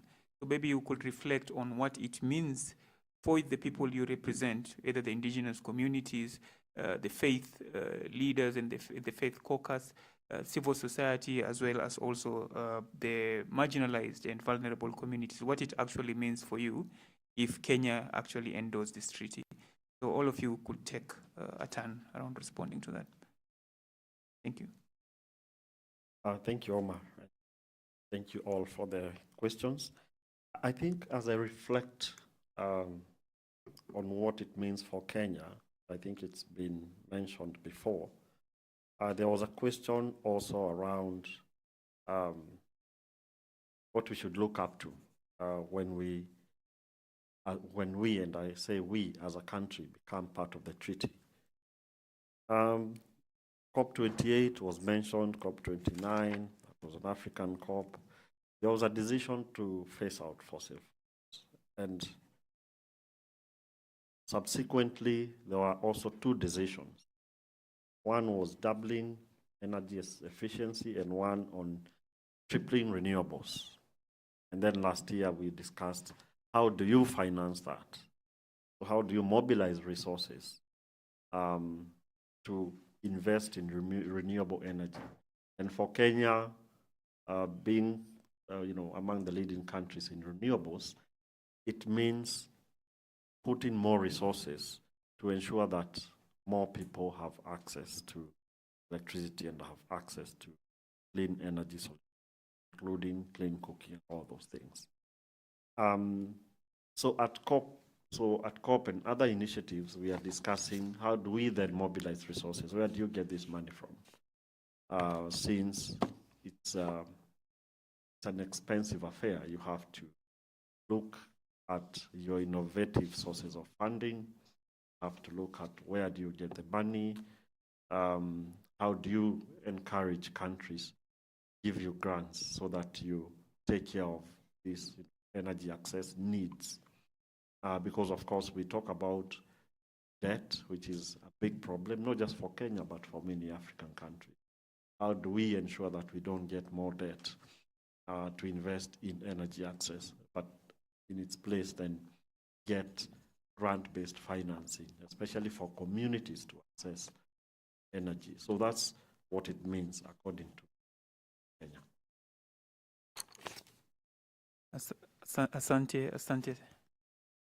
Asante sana. Okay, as a faith community, we are in support of this treaty because we represent the voiceless, we represent the marginalized, and we know this group has disproportionately been impacted by the negative effects of climate change. So we believe that supporting this treaty will help our people actually, because the fossil fuels affects each and every one of us, and it affects all the spheres of life, be it health, because as we know, the statistics have it that 1 in every 5 people in the world die because of complications related to fossil fuels. So we believe this treaty will come to solve some of these challenges some of these climate challenges we are facing as a country, because we know that the people who bear the brunt of these negative impacts of climate change are the poor, what we call indigenous communities,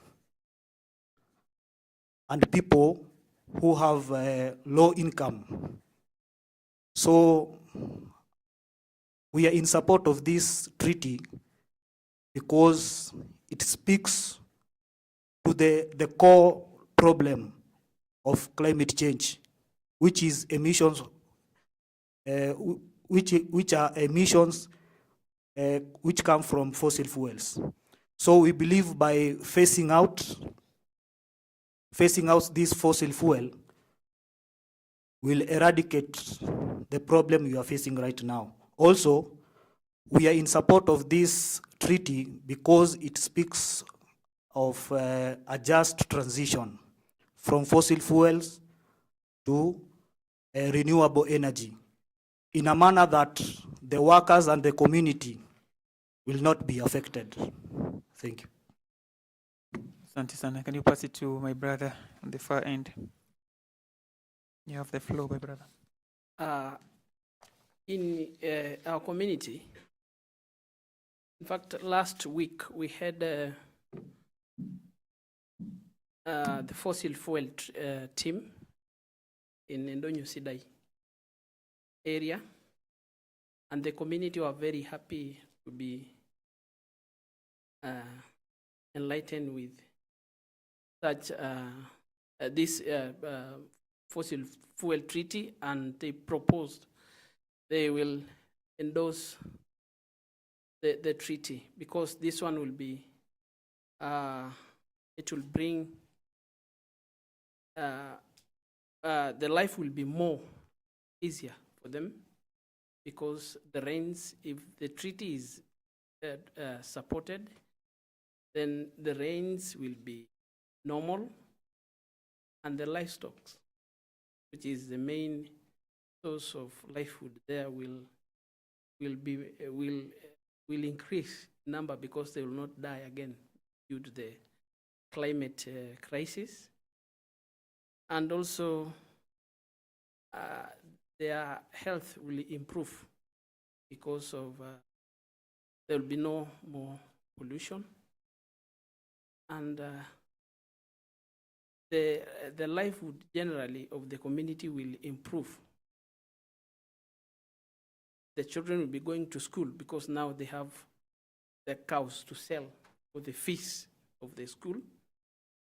For the school, the needs will be guaranteed because they have money. So this treaty will really improve the lives of the Maasai people in Ndonyo Sidai area. Thank you. Asante sana, Moses. So it's a matter of survival. You need it for your way of life to continue with your community. Mudhoni, please. Thank you so much. What this treaty will mean for the youth of Kenya, that is an affirmative action, first of all, because it is going to bring inclusion of the youth, because as we said, we are the greatest population. And so being included, in this policy making, implementation up to the implementation down in the grassroots and in our communities, that means that's an affirmative action for the youth, because what we call for mostly is the inclusion, because we are the biggest stakeholders in all this. And that comes along with empowerment, all-rounded empowerment. One of the biggest challenge we are facing as the youth of Kenya is unemployment. And when we are phasing out the non-renewable energy and going to 100% renewable, we are creating a potentially great job opportunities, green job opportunities. This is going to benefit the young people. We are now not running towards, the white collar jobs and all. We are running and getting empowered towards what we can do with our energy, what we can do with our own hands, the technical skills that we have, the creativity that we have. We are a very creative generation. And so if we can be able to maximize on that, and the signing of this treaty will ensure also that we are catered for as the youth in our creativity, as we find sustainable solutions, because that is how we do this, So when we sign on this treaty as Kenya, we are going to empower the young people, especially to tackle the problem of job creation and employment, because the youth are going to get included in finding sustainable solutions in the green jobs. As we said, we are the most affected generation, but we are going to be the generation that will make a difference. So there are very many benefits that as the young people we can, we are going to benefit from the signing on of this treaty. But because our mission is to, find solutions for our generation, and the greatest one, which is what I've mentioned, the unemployment for the young people, this is really going to create a positive impact in that area. Thank you. Asante sana Muthoni. Papa, maybe you will finalize with answering the question of his Papa real name, because there was also a question that was raised, and then we can close there. I am called Prince Papa, don't worry. That's my real name. Now, I intentionally left the plastic treaty out. I thought Fred would tackle it because I know Greenpeace has been great there. However, to mention a few, Fred, you can also chip in. 99%, is it 99.9%? Let's just say, to be safe, 99% of plastic comes from the fossil fuels, And if I look at the main issues between the treaty, and just to put this on record, is that the treaty is the fossil fuels treaty is complementing the plastics treaty, and we collaborate in various issues.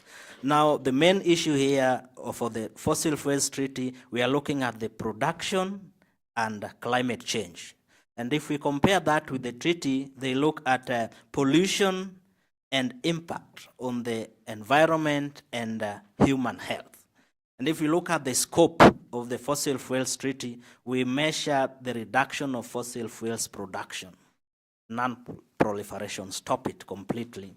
And the scope of the plastic treaty, they are looking at the entire life cycle of plastics, from disposal, production, disposal, including the circular economy.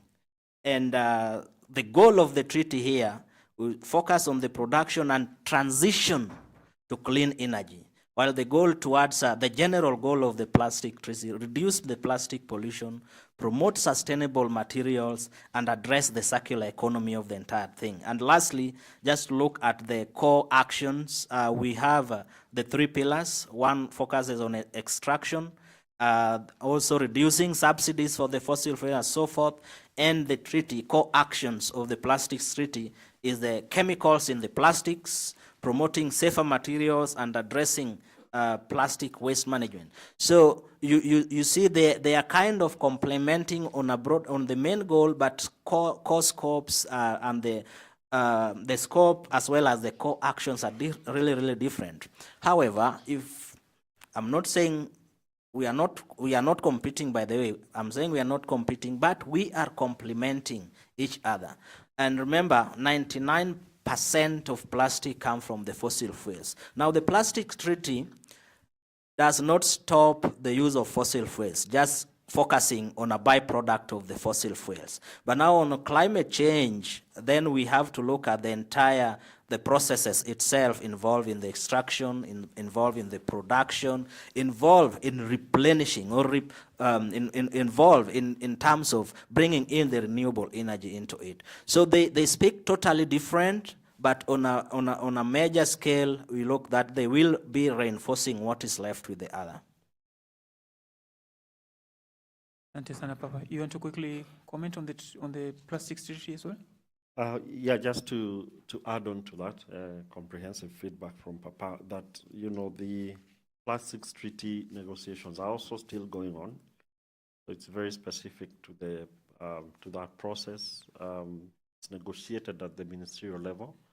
And for the treaty, for the fossil fuel, will also require quite a lot of political will, where, you know, heads of states and have to support the treaty, and then the technical negotiators have to come to the policy level and discuss what it means for their countries and what benefits does the treaty bring to these countries. So it's normally a long process, as it was mentioned. It requires different moving pieces, like an engine of a car has different components. So this will also require even our own pressure as civil society, communities, youth, and everybody else to be on. There, friends, there you have it. I think the bottom line is all of these are important. The plastic treaty, the fossil fuel non-proliferation treaty, they complement each other. So it doesn't mean one will deliver everything we need. It's all of them together that will deliver. So let's join, support all of these amazing initiatives that they are here. That marks our first half, but more of like the 3/4 of the session. So please allow us to just quickly transition to the second part, which is a panel. So let's appreciate them for doing an amazing job and representing the issues. And definitely there will be opportunities for the media. If you want to do interviews after, that's something that we can do. We want to wrap up a little bit quite fast because we know, like when you have people in the media, you have to do things quick because they might be needed somewhere else. And then all of a sudden you don't have them. So Ashley will be facilitating the next session, and she firstly is there, the amazing lady there. I think if you join Miss Tourism again, you'll be the 2025 champion, yeah? So please, it doesn't mean you should, but at least feedback. But she will be doing the second session. But I'm also seeing the energy levels have gone a little bit down. So it might be because my voice is quite boring of sorts. Like there's a religious leader that I know, when you're in church and he's preaching and people are sleeping, he tells people, like his preaching is so peaceful that people are sleeping because of how peaceful it is. So that might be the same thing for me. But let's quickly stand for like 1 minute. We do a very quick energizer as Ashley comes to set up for the next session. Make sure you have some space. I promise you will be done in 1 minute. So on this one, it's more about you paying attention, and it's a very easy one. If you already know it, apologies for making you do something that you already know. But in pushing for better life, in us providing for the people that are important for us, there are 3 things that we all need to make sure that we become prosperous. First is food for the mind. Yes? Make sure you are reading enough, you're getting enough information. And for that, we will summarize it in one word. We'll call it pato. You touch your head and say pato. So whenever I say pato, it means the head. Yes? And then there is the food for the body, the kuku, and the many, many things that we need to nourish and have the energy to keep going. And that one, we say pato. No, sorry. This is pa. I told you pato, but this is pa. Apologies for that. Wherever you see a pa is the head, the stomach is pato. Pato, yes? So when I say pa is, and pato, amazing. You guys are wonderful students. And then there is the food of making sure that you're exercising, you're in good health. Yeah? So we will use the legs as the synonym for that. And this one becomes pato. Pato. So pa, pato, pato. Now, it's very simple. So you do what I say, not what I do, right? So I will say something and I will do everything in my power to make sure that you do the opposite. Now, what you have to do is to make sure that you do the right thing. Make sense? So when I say pato,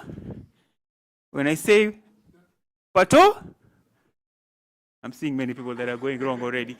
This is pa. Oh, yeah. Pa. This is pato. So if I say pato, and I'm holding my head, you're supposed to be holding your legs, yeah? Clear? We can go? All right. Pa, pato. Pato. Pa, pato. Pato. Pato, pa, pato. Pa, pato. Amazing. I think they're all awake now, Ashley, so you can have them. Thanks so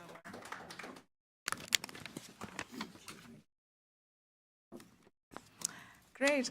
Great. Hi, everyone.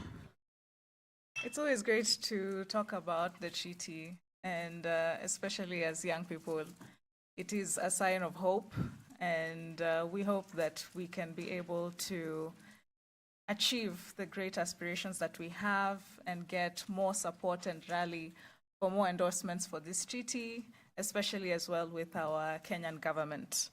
And so as we dive into this second session, my name is Ashley Kitisia. I work with Laudato Si movement and also a young advocate for a fossil fuel future. And with me, I would like to introduce the panel that will be taking us through this session. The first being Father John Wabotsa, who is a Komboni missionary. He's also a human rights defender, and he's currently with the Kenya Conference of Catholic Bishops. Welcome, Father John. He will be joined by Sister Mary Wangare, who is the Executive Director of the Justice, Peace and Integrity of Creation, Franciscans Africa, and a member of the Congregation of the Little Sisters of St. Joseph. Welcome, Sister. Lastly, I'd like to invite Victor Onjolo, who is the treaty champion, climate activist, and a researcher.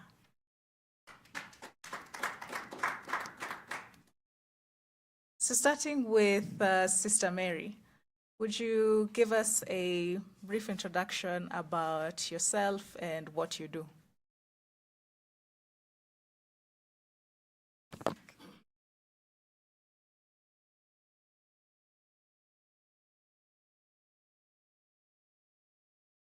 She has already said my name, but about myself, actually, I'm a Catholic nun. That is my hashtag. I'm working for the Franciscans, which he has said. It's about taking care of our common home through peace building initiative and other activities. And I'm happy to be here. Thank you so much. And do you mind just passing it to Father as well for a brief introduction? Thank you. My name is Father John Webotsa. I am a Komboni missionary. I'm a human rights activist, and I do various things. I also work with the seafarers. I work in the ships and the vessels. And also currently, related to what you're doing now, I'm involved in an organization called Sifamilele Africa. That means this is an organization that is promoting initiatives that can improve the earth. You know? One of the things that we are doing right now is we are trying to solarize all the Catholic institutions in Kenya. And we began this initiative last year. And God willing, after some time, we shall have all our parishes, all our dioceses running on solar. Thank you. Wonderful. That's very inspiring. Thank you, Father. And Onjolo, go ahead. Hello, everyone. My name is Victor Onjolo, a recent graduate master's in conservation in Wuhan, China. Also a communicator that is an influencer in terms of matters concerning sustainability. For the Gen Zs, you can find me at Onjolo Kenya across all social platforms. And yeah, Thank you so much. Great. I think I follow you on Instagram. Yeah, it's very interactive. Thank you so much. And so we can begin with Sister Mary. Sister Mary, Kenya has been really one of the champions for the fossil fuel future. And so, in your view, why do you support the treaty, and why do you think the Kenyan government should also support this Fossil Fuel Non-Proliferation Treaty? First and foremost, Ashley and the crowd here, we are celebrating 10 years since the encyclical of Laudato Si was released by our late Pope Francis. And he brought it as a groundbreaking on care for our common home. I speak today with deep conviction and moral clarity that we must take bold and faithful action to protect our planet and our people from the harms of fossil fuels. So in this time of Laudato Si week, as 10 years anniversary, I would clearly say that the government of Kenya should take lead into embracing the treaty. The reasons are we are already experiencing many disasters. We have had my brother here speak about it in Kajiado and other places where I'm also working in Isinya. I went there as a Franciscan, just moved by the cry of those people who lost their cows, their cattle, and that was like everything. So Kenya is already experiencing the harsh realities of climate change, and as a church leaders, we have seen how rising temperatures and erratic rainfall are worsening poverty, food insecurity, and conflict, especially in the arid and semi-arid regions. And I am a witness to this. Our farmers are crying, our rivers are shrinking, our young people are anxious for their future. We also know that Kenya can lead.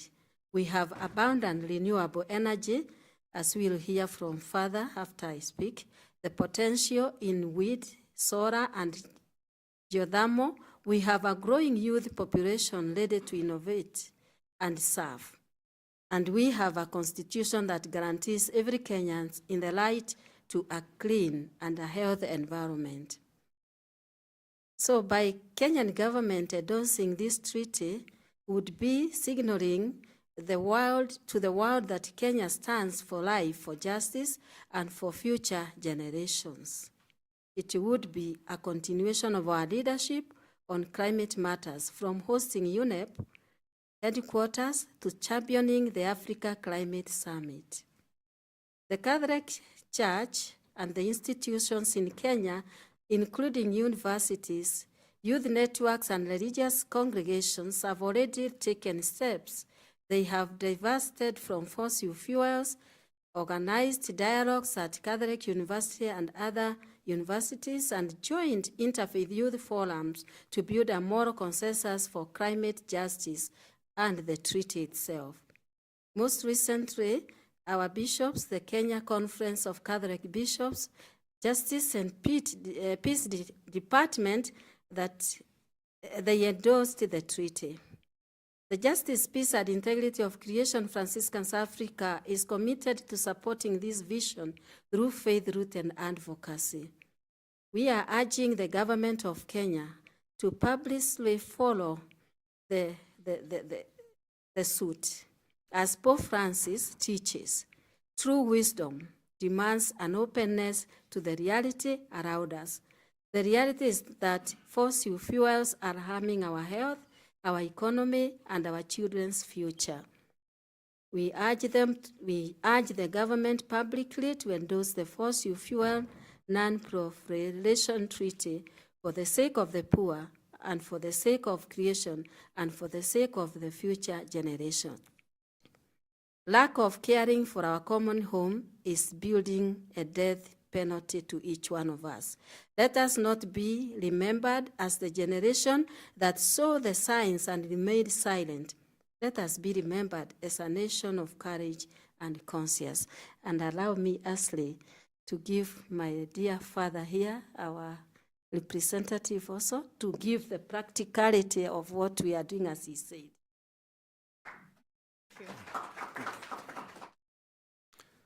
Thank you. Just to complement what Sister is saying, as Sister just mentioned, in 2015, Pope Francis issued a document, Laudato Si. Actually, he never said anything new.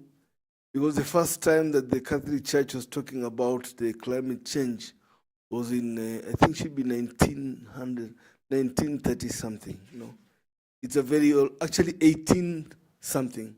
I don't remember very well. There was a Pope Leo the 13th. We have a Pope Leo 14th. He was talking about if we are not careful, we shall destroy our earth. Now, we are doing practical things already. As I was saying that we are involved in trying to solarize all our parishes in Kenya, no?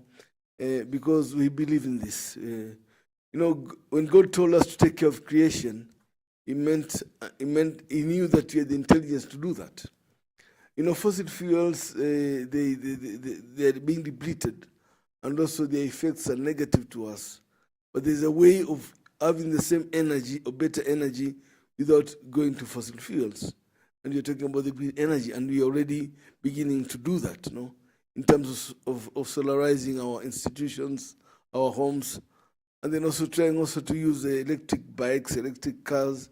You're trying to talk with many more companies to do that, not just for profit, no, but just to keep this planet clean the way the Lord wants it to be.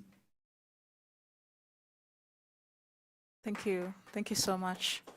And Victor, how are you championing this treaty? Thank you so much. For me, how I champion this treaty is through effective communication. That is because we have massive people out here who don't really know, or rather don't understand the meaning of Fossil Fuel Non-Proliferation Treaty. How do you break down this to the common man out there? For me, it's through social media engagement and through research. That is, I've been able to write some scientific papers out there. So for people who are in academia, you can try get the papers. But for the people out there, you can just get me and get the engagement through social media. And you can also join in the conversation and break down this conversation to a simpler form, or rather simpler language, instead of these jargons of non-proliferation where indigenous communities don't really understand. Thank you. Thank you so much. Thank you. So, Sister and Father, you shared about the encyclical Laudato Si and how it has been helping or being a moral document, although that was not the initial conversations within the faith groups and also the interfaith. You know, you mentioned also the Nicaea conferences that have been taking place, and this has been an ongoing discussion, and also with Pope Francis's Laudate Deum. And also that came out just ahead of the COP, and he was saying that 8 years ago, I wrote Laudato Si, I'm still writing about these issues, but there's no action. And I'm just curious, what can faith leaders do, or how can faith leaders champion international cooperation more? What else can we do to be able to drive this change that we want to see? I think the first thing that we need to remind people is that it's about what God feels, what God wants. You know, when God created this world, He created it for everyone. And He never meant there to be distractions or floods or whatever. And for sure, it pains Him very much to see what's happening. And so if we share His feelings, if we take time to feel the way God feels, you know, this is a God who is so good, so gracious, gives us all we need, but then we still hurt Him. So I think we really need to be in solidarity with the way God feels. And you know, when we feel that, we would never want to hurt Him. And we can do whatever it takes, because, you know, imagine someone who is so good to you. He gives you everything. You'll never want to hurt that person. So you need to be just to God, you know. If humanity spends time and really appreciate how much God does to them, and then say, okay, now I need to protect what is God's. You know? And so we need to feel also that we are part of this creation. Because recently we've had floods, no? And it is coming to us. It's killing people in Mozambique. Some 2 years ago, I was in one of our missions in Mozambique. It is an area completely destroyed along the coast. No? And I could see people dead. No, people who I knew, I could see them dead. You know, we need to feel with the earth. Because the moment you stop feeling, we should go from commerce to a life. Let commerce make sense because it's making life making sense. The moment you don't feel with the earth, you don't feel with God, you don't make commerce an instrument of life, then we can never succeed. So let's feel with God. I think if we do that, we shall be moved to change. Thank you, Sister. Do you have some additions? Yes, I just want to quote the Laudate Deum, which our Pope issued last year, when he said he warned that climate change is a tragic example of structural sin, and that we are nearing a breaking point. This is not just science, it is a moral emergency. And as for your question, Ashley, is that the church in Glombo, from our Pope, who is our leader, taking and reminding us that not taking care of our climate change, whatever we are seeing is a structural sin, is one of the points that is very strong. And if you know, as a Christian or as a Catholic, you know that if you have a sin, what you are supposed to do. So it's like it's an emergency. It's something that we must take care of. And no wonder Pope Francis decided to write the Laudate Deum to remind us about the encyclical. And this is a sign of us to be reawakened again to care for our common home. Wonderful, wonderful. Thank you so much. And over to you, Victor. I mean, Father has just mentioned about the EVs and how they are encouraging more communities and parishes to adopt that, and also solar panels. And currently with the Kenyan government, for example, with the tax amendment bill, there are proposals that might increase the prices of these commodities. So what message do you have for the Kenyan government, especially when it comes to adoption of renewable energy and also the Fossil Fuel Treaty? Thank you so much for the question. Somebody mentioned that we are at 90%, that is according to the statistics, 90% renewable, and we are targeting to move to 100% by 2035. That is, I think what stands for us is actually in terms of policy issues, that is reducing taxes when it comes to issues concerning renewables, that is from vehicles, from solar energy, and anything renewables, that is to reduce their taxes and make it really affordable for people to really afford these things, so that we can be able to transit. But in so doing, let's also figure out how the people from the other area, that is people from who are on the other end, that is the that is so that to reduce the discussion. That is, the other day we were having a discussion of phase out and phase down in Dubai, in COP28.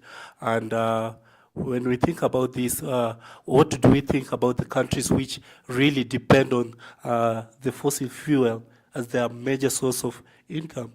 So we need to also have that discussion for us to have a sustainable and a movable country and a globe in general.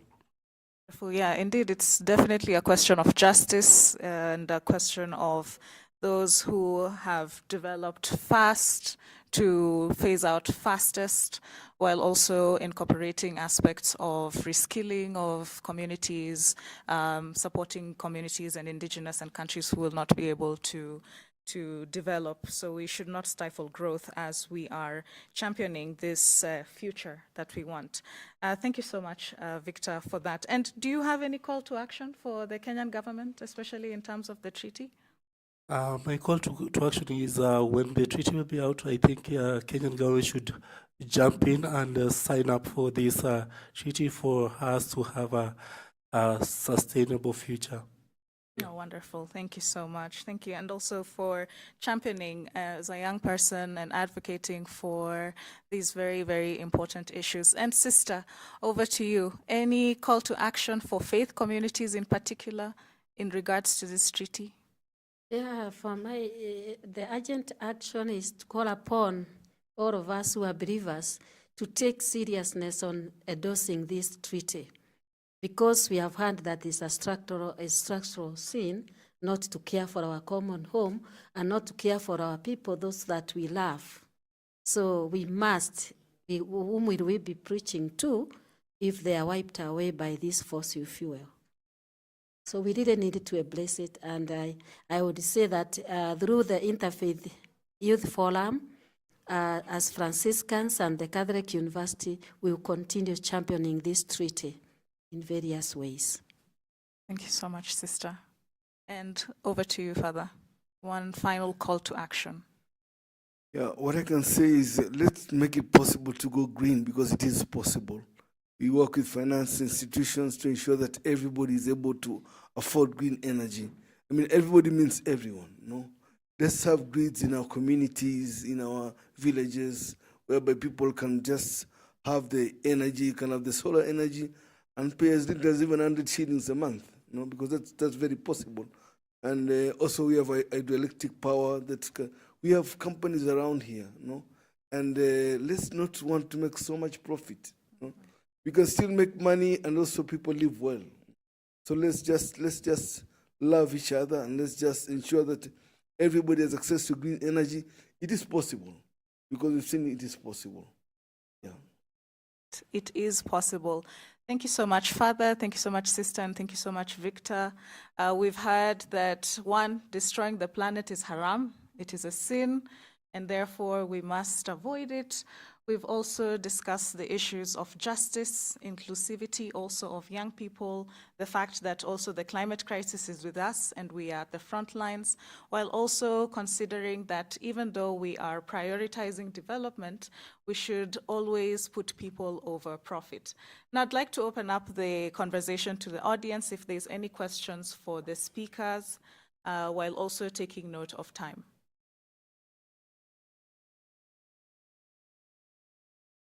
Yes, sir.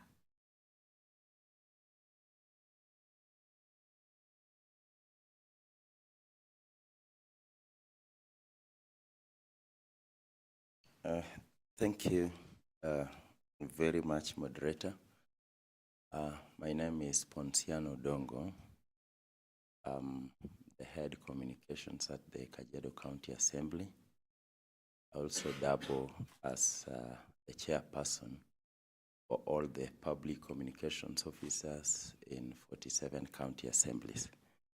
I must appreciate the fact that I'm learning more and getting much more to be a champion on renewable energy. I want to just ask a simple question because of my position as being a public servant and possibly a Kenyan who is interested in championing more on such kind of treaties. My question is, to what extent are we really involving the government bodies apart from the presidency? Because we have parliament, we have the committee in charge of environment, energy, we have the 47 county assemblies. To what extent are we really trying to really advocate the fact that Kenya really has proper legislations? We look at this and see the Energy Act of 2019 is there, it's in place. And then we also have National Energy Policy. Then we have master plans, energy plans in various counties. And you realize we have very good documents, but then in terms of implementation, you find that this is a worrying trend. And therefore, what are we trying to put in place to achieve political expediency and possibly at the grassroots, at our devolved units, what are we trying to really ensure that as much as we are pushing for such a wonderful treaty, what are we trying to really leverage at the devolved units, at those lower levels, to ensure that at the end of it, we get to attain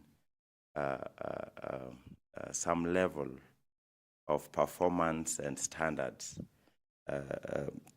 You'll agree with me, as Makueni was the first county to develop an energy plan. Then, despite the fact that Kajiado has done one, Nakuru has done one, but then the devolved units, I think there are not more than 10 that have developed such energy plans that should go a long way in enhancing the use of renewable energy and attaining such. So what are we doing as other organizations that advocate or champion for this wonderful treaty? Thank you very much. Thank you. Thank you so much. A question can be handed over to Prince, just to give some inputs, and then, okay, before Prince, we can have Father as well.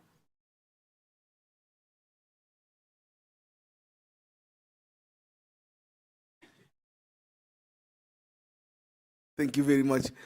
You know, that's a very key question. Let me just talk as an advocate, as an activist.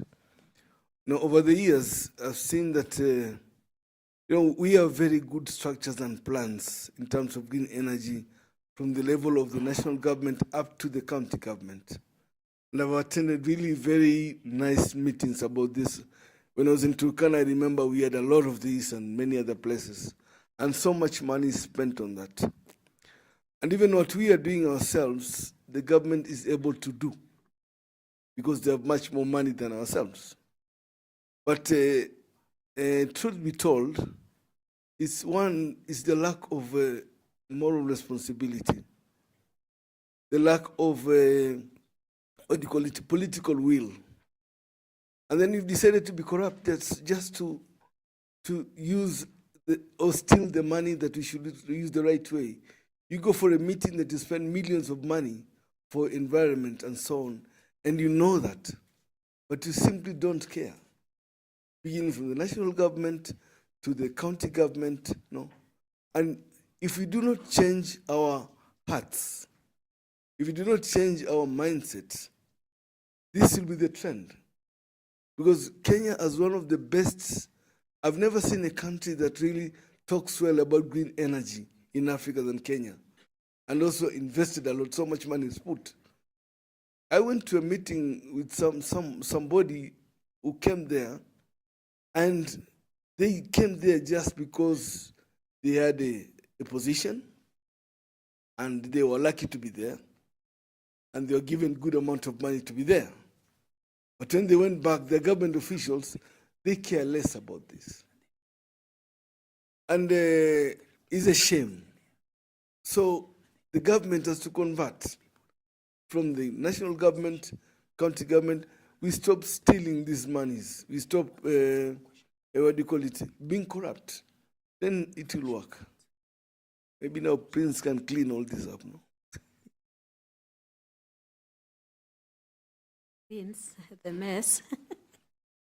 I would just answer into your concern what we have been doing or what have we done to reach into maybe the government agency or people. And we were here in the next room with the first ladies of the county of 47 counties. And I thought that was a very important moment of explaining to the first ladies, knowing that, I know you'll ask why women, and I can tell you the reason why.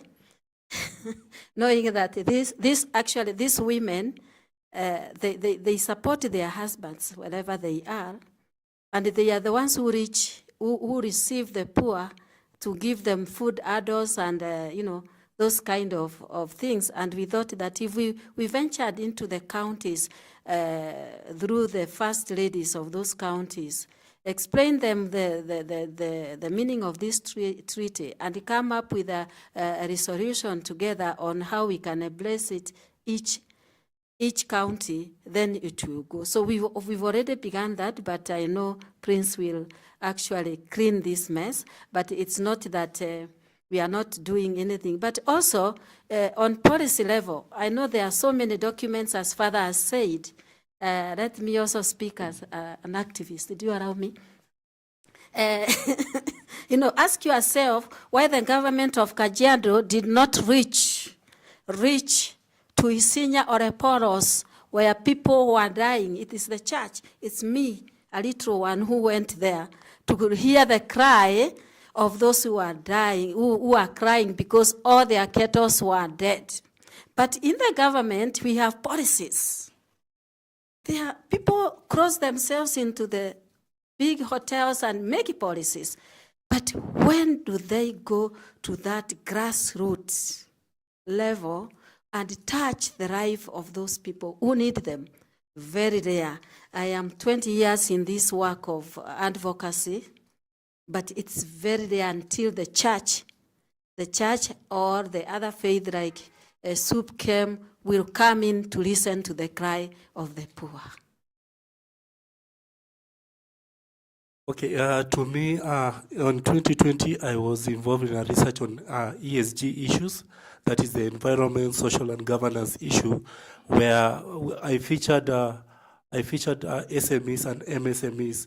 That is in terms of, do they really know that they're supposed to report in terms of environment, social, and governance issues?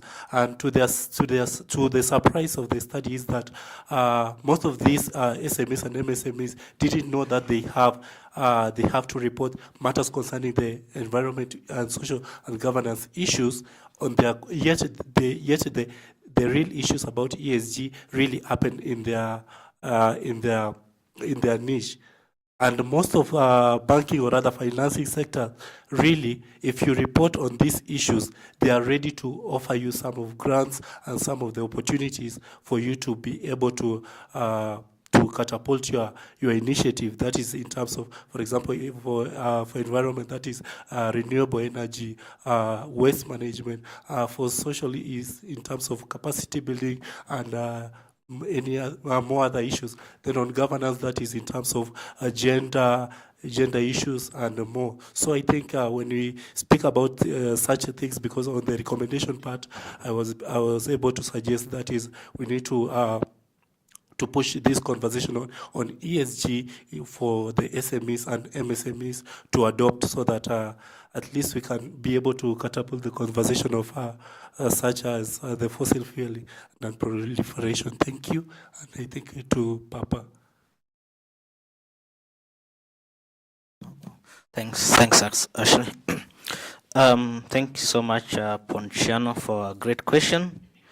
And I would just like to confirm that here in Kenya, our discussions with the several concerned ministries has taken place on several platforms, both nationally and outside the continent. To kickstart this, we've had numerous calls and discussions with the Kenya's climate envoy. There is the advisor of the presidency on matters climate change on several occasions, and he is very much aware of the treaty and very much aware of the urgency that we are having. in the Ministry, Climate Change Department of Climate Change, Ministry of Environment, Department of Climate Change at the national level. We've had also those several discussions, both nationally and international climate summits, including next week, I think, when people are meeting in Bonn. We also invited the Kenya's envoy to participate in a treaty side event in which we are going to discuss the next steps from now onwards, or from next year onwards, and how we can revamp this across the continent. And in terms of, so given that the treaty is a high-level political tool, normally what will happen is that we should be discussing with the president, we should be discussing with the advisor, and we should not even be going down to the ground.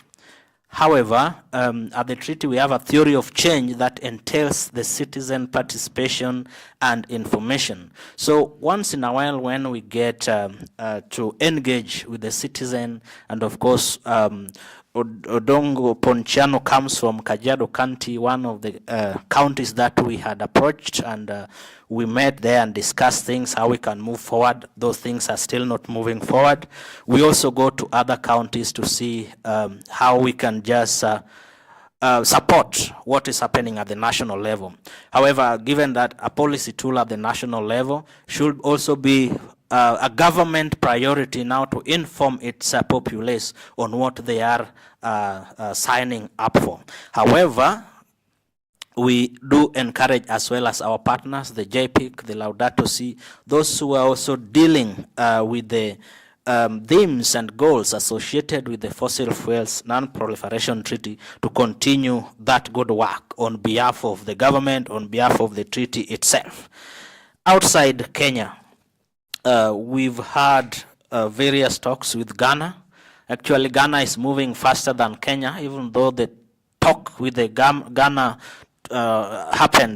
started a few months after Kenya had started. And why is this? Because sometimes, you know, our people in Kenya, or I don't want to say Africa, sometimes things stall in between. And you might wonder why things are stalling. A classical example, I've had engagement with several counties, and some stalling comes in because of things I don't know. We also have Malawi, which we've engaged all the various concerned ministries as well. And Rwanda, for example, Rwanda, when things were almost over, then we got some communication, hey, you guys, you are not supposed to do this here. I think it came at a point when there were this conflict with DRCs, things like that. But there has been, because this has reminded me of your question, why is the delay? Sometimes the delays we cause by our bureaucracies, and sometimes we cause them by expectations that are perceived and not put down. And so then this creates that, oh, what's happening here? For Kenya, we thought we would be over this by September. Is it September last year? But of course, maybe there are perceived expectations that we've never met. But we have been open on the table that this is what is going to come from our side, and this is what we will come from your side. And we continue to push despite those delays. And because we want that 100 years from now, anyway, I will not be alive by that time, but maybe 30 or 40 years from now, I'll say that I approached the Kenyan government and they refused, but now we have a treaty, because what we know is that the treaty is going to be live sometime soon, and we must be part of it. So Odongo will continue finding creative ways of engaging the county. Your county was also earmarked because of the people, the indigenous persons there. Within the treaty itself, we have 13 indigenous nations which have signed up to the treaty. But if you look at Africa, we have various indigenous people as well, but Maasai stands out. That's why we also started with them in your county to see how this progresses. So we'll look at various avenues in which we see how creatively we re-engage Kajiado and other counties to see how this moves. For your information, the Council of Governors was invited here.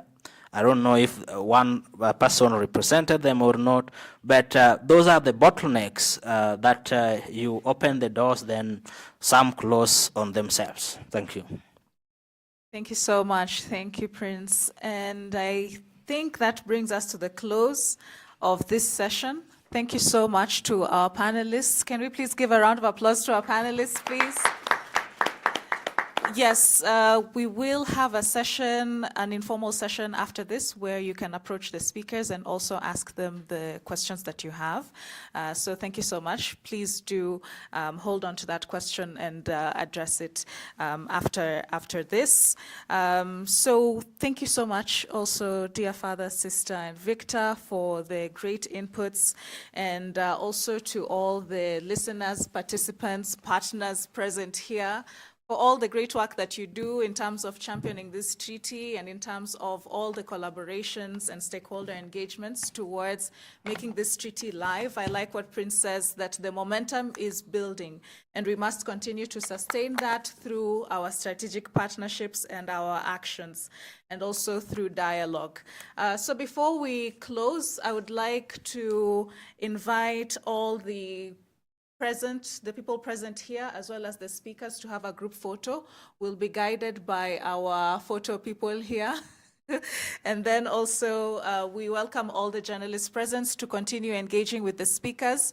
There will be some refreshments just outside of the door, as well as lunch will be served, so please don't be in a rush. And then lastly, a reminder that if you have not yet registered at the entrance, please be sure to do so. So thank you once again. Let us continue walking towards this journey of justice, sustainability, as well as peace. Thank you.